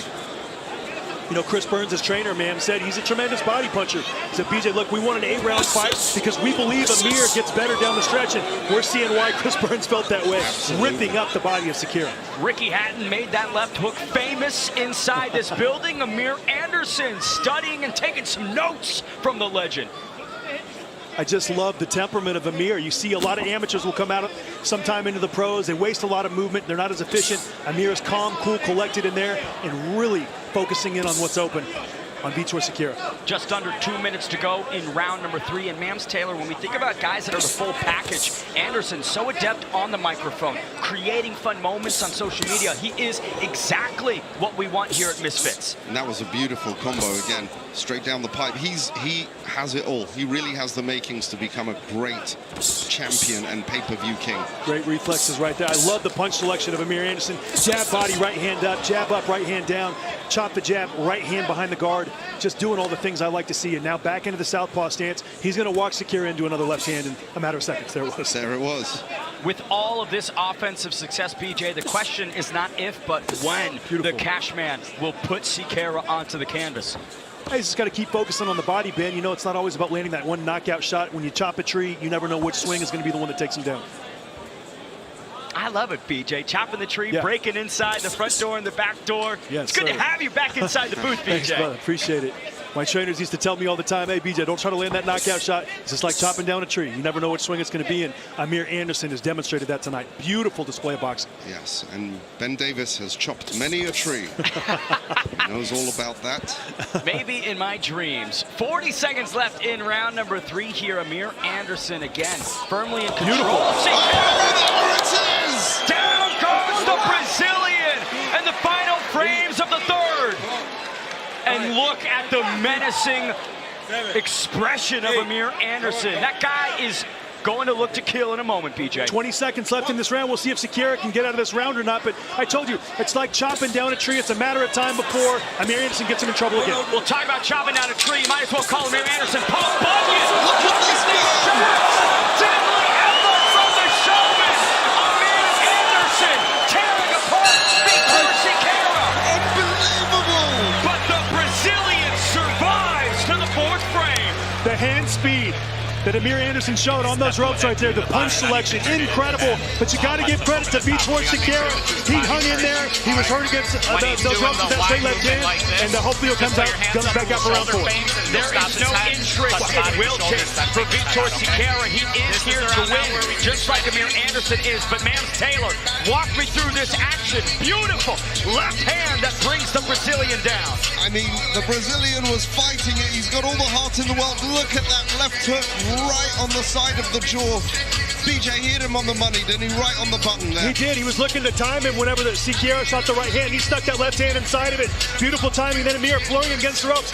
I would like to see Amir go to the body a little more, slow it down, body, head. But that was a very impressive combination. I mean, he just flows, doesn't he? My God, KSI impressed. Fired up. That's the Kala impressed face, too. I know that one well. And look at the temperament of Amir Anderson coming right back out for round number 4. Back to work. He's got the hard hat on, ready to go out there and just keep doing his job. Oh, yeah. Very composed, focused, relaxed, having fun in there. Like I say, he really enjoys himself. And for Vitor Siqueira, things just going from bad to worse, BJ. Is there anything that the Brazilian can do to get back into this? At this point, he's really starting to break him down. One thing I really like that Amir Anderson is doing, he's been so effective with the straight left jab. Now he's showing the jab, and he's turning that into a hook, and he's making Vitor Siqueira defend both the jab and left hook and the jab of the body, which is impossible to defend. I absolutely love the punch selection. Bamboozled, puzzled, discombobulated is Siqueira, Mams Taylor. Yes, and also credit to how great is it to have BJ Flores in here, who his depth of understanding of this. He's calling it in a way that none of us could. It's really only second to your knowledge, Mams Taylor. I feel like I'm watching an artist go to work here is what I feel like, and I just have the way he is breaking down Siqueira. This is not a 3-0 guy, Mams. Where'd you find him? Oh, listen, we've been, he was a needle in a haystack, and we found the needle. The true Misfits project for MF Pro, Amir Anderson leading the charge, the face of that department of the company. And like Van Gogh, Michelangelo making a masterpiece here in Manchester, BJ. You just see what he's looking at. I see what he's doing. He's setting up the right hand. He's setting up the left hand of the body. He's bringing it to the left hand of the body. He's shooting the left hand up top. Just so many different assortments of combinations he's coming with. Then he finishes it down to the body, and I absolutely love it. And Vitor Siqueira just left in the dust here. At some point, you give all the real estate, all the offensive room to Anderson, you're going to be completely abandoned. And this is exactly the kind of fight that Amir Anderson needed. When previous opponents, he puts this kind of pressure, those opponents go down and they stay down. Here we are in round 4. Siqueira looks like he's going to get at least a round 5 or round 6. And these are the kind of tests Amir Anderson needs early in his young career. 1 minute to go in round number 4. Vitor trying to rush in. Amir Anderson, the Matador, Mams. He certainly is. That footwork, the movement. Oh, look at that. Look at him dancing. That's what he was looking at. I was wondering. He kept staring over there. Vitor not having a good time. Does he have any kind of answer for him, BJ? He's going to have to time Amir. He's going to have to punch with Amir. He can't let Amir punch and then try to follow him around the ring because the ring generalship and the counter shots are too good. He's going to have to time Amir and punch with him. That's his only chance. And like you said about the syncopation, light shots touching the guard and then coming in with the devastating blows. Amir Anderson mixing it up as beautifully as a blender, BJ. He's doing a tremendous job, Ben, going up and down with the punches. And you just don't see that from a young prospect. So good. You see the overhand right, the left hook to the body. Just, it's impossible to defend all those angles. Look at KSI over in the corner. Nobody's happier. He loves it. He loves it. Good body shot by Anderson again. That hurt Siqueira, Ben. Final 5 seconds here. The Brazilian will survive again to the 5th frame. But Amir Anderson is planting himself inside the driver's seat here in Manchester. If you look at the face of Siqueira when he walked back to his corner right there, I think he's about a combination or two from sitting this one out. You know, they're taking the wind out of it, or taking the air out of his tires. He's not able to hit Amir with much, and he's getting frustrated in there. So if Amir will step on the gas a little bit in the beginning of this 5th round, still stay calm and composed, I think he gets Siqueira out of there in this round or the next one. And Lance Taylor, Amir has shot at so many people, right? Calling for some big names following this fight. What could be the plan next for Cashman if he finishes off Vitor Siqueira? Well, BJ and I will go to put our heads together and make a plan like we have done. And BJ's been very helpful with MF Pro and some of the matchmaking here. We just keep taking those steps up the ladder. And obviously, you know, Amir Anderson is ready, man, for this type of test. You told me, and you know, maybe I didn't see it before this fight, but I see it now. Now, round 5. Glad to hear it. Amir Anderson, Vitor Siqueira here at X Series 22, finding themselves deep in a battle, but Amir Anderson firmly in charge. Round 5. You see Amir come right out, show the jab and shoot the left hook. Siqueira took it clean on the chin. And then Amir's going to come right back down the middle with the left jab. There it is. Beautiful punch selection by Amir. So calm. A lot of times, these high-level amateurs come into the professional ranks and they don't have this type of pacing like Amir has. They don't have the punch selection. They don't understand the importance of the body attack, and this kid gets it. A beautiful performance through and through from the showman. A complex beatdown in Manchester. That might be over. The showman, Amir Anderson.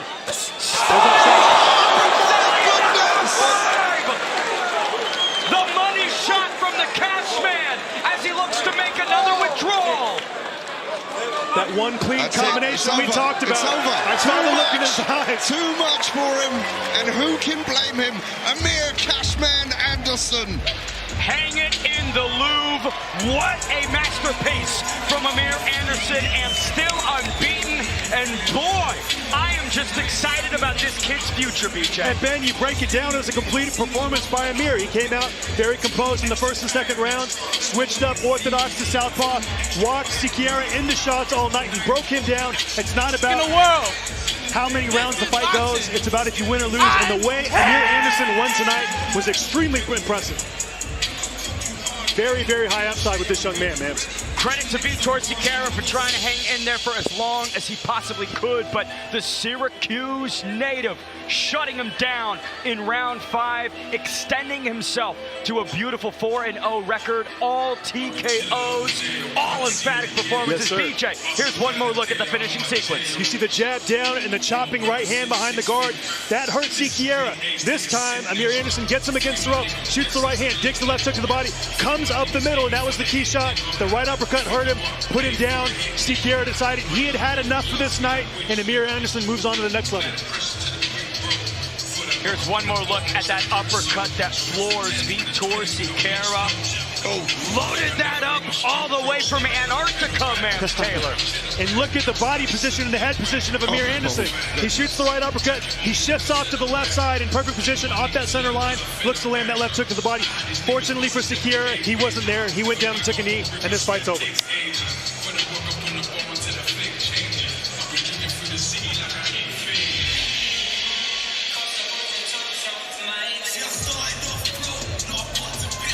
There's the count that the Brazilian could not make, and the dancing and celebration from Amir Anderson is in full force here in Manchester. Another excellent night at the office for the superstar, the prodigy, the phenom, Amir Cashman Anderson. It was a good performance, Ben, from Siqueira, and like I said, Amir Anderson passed the test. Ring 4, the Night of Champions, comes to DAZN on November 22nd. A stacked card features a host of unmissable fights, including David Benavidez versus Anthony Yarde, Devin Haney against Brian Norman Jr., and Jesse Bam Rodriguez taking on Fernando Daniel Martinez. Well, I can't wait to make this one official, so let's waste no more time and send it inside to us.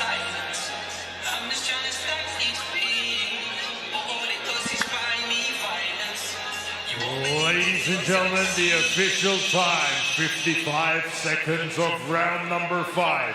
Your winner by TKO and still undefeated, Amir the Cashman Anderson. And still unbeaten and getting better every single time. This kid is a superstar with unparalleled hype. BJ Flores, what could be next for Amir Cashman Anderson? Well, Ben, he's got a tremendous upside. It wasn't the fact that he beat Siqueira. We all knew he was going to beat Siqueira. It was the way he beat him. Outstanding punch selection, attack, body, head. This kid does not fight like a guy that only has 4 professional fights. He looks like a guy who's been in the professional ranks for a long time. And his trainer, Chris Burns, told me before, watch out for Amir Anderson, and I'm going to be on the lookout. Well, that's all for us here on the free-to-air fights on X Series 22. It's been a blast. Now time for the main card pay-per-view. It's back over to our guy, Ade. Thank you very, very much. What a way to end the free portion. I mean, when you're trying to tell people to buy the pay-per-view, that's the way you end a free portion. KSI is with us on stage. Where did you find Amir Anderson from? Found him somewhere in America, man, and boy, are we glad. What a fighter. His shot selection, incredible, and the way to put him down twice, man, it got me gas, bro. I was jumping up and down in the chair, bro. They got him one. They got him one. Amir Anderson is a real prospect. And how about this? I'm going to go as far as to say there's going to be gold around that man's weight in just a little bit. You know what it is? He's so good, it's almost like he's cheating the prospect tag. he doesn't look like a prospect. He puts them together too well to be a prospect. Yeah. He's very, very special. All right, we're moving in to the pay-per-view portion of the card. It's a crazy card. Oh, yes. At the weigh-ins, the press conference. Oh, yes. The face-offs, everything's been crazy. If I had to ask you to pick one, your favorite that you got coming up, which one's your favorite? I mean, I think it's the main event, man. Rockhold versus Darren Till, legit. It's going to be the craziest fight we're going to see that we've ever seen in a long time. Like, they hate each other. There is so much bad blood. Darren is just, you can see in his eyes, he just wants to destroy him. He just wants to destroy everyone. It's been intense all week. Darren has been there in Luke's face. He's jumped over tables. I've never seen Darren Till like this. And this is, again, I think it's the pride of a world championship level fighter wanting to take gold from a former world champion. He said, cool, you're the UFC's guy. Now you're in my territory. You know what I like? I like the OG Salt Pappy. Oh, yeah. You know, I like all these new misfit faces, but I'm going with one of the OGs, Salt Pappy. Hey. I love what he's doing. Speaking of OGs, he's fighting El Kukui. That's the OG coming over. I mean, people recognize him as the legend he is wherever he goes. You almost have to stand and clap. You feel like you have to because he's that level. But that's not the only MMA action we may have tonight. Yeah, I'm looking forward to Luke and Darren. I think this is the hungriest Darren's been in a long time. Luke won the UFC belt. He was the former Strikeforce champion. Darren was never able to reach those belts, so I think this has made him hungrier than ever. But obviously, I'm a grappler. I'm looking forward to a bit of jiu-jitsu in the ring tonight. Well, I think if there's a world that Darren Till gets choked out, I will be there. I will be there, ladies and gentlemen.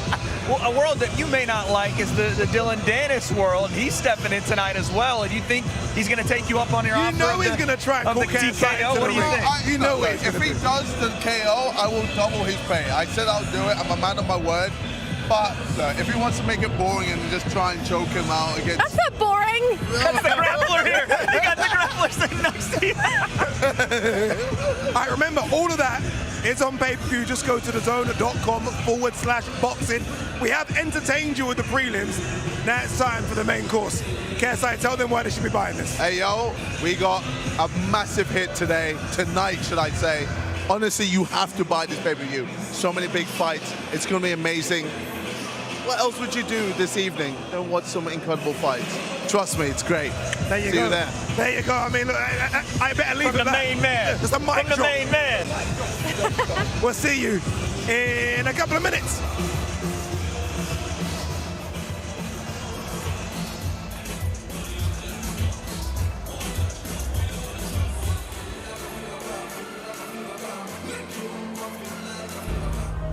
Darren, the Gorilla Till, the Wolf of Liverpool, rocked.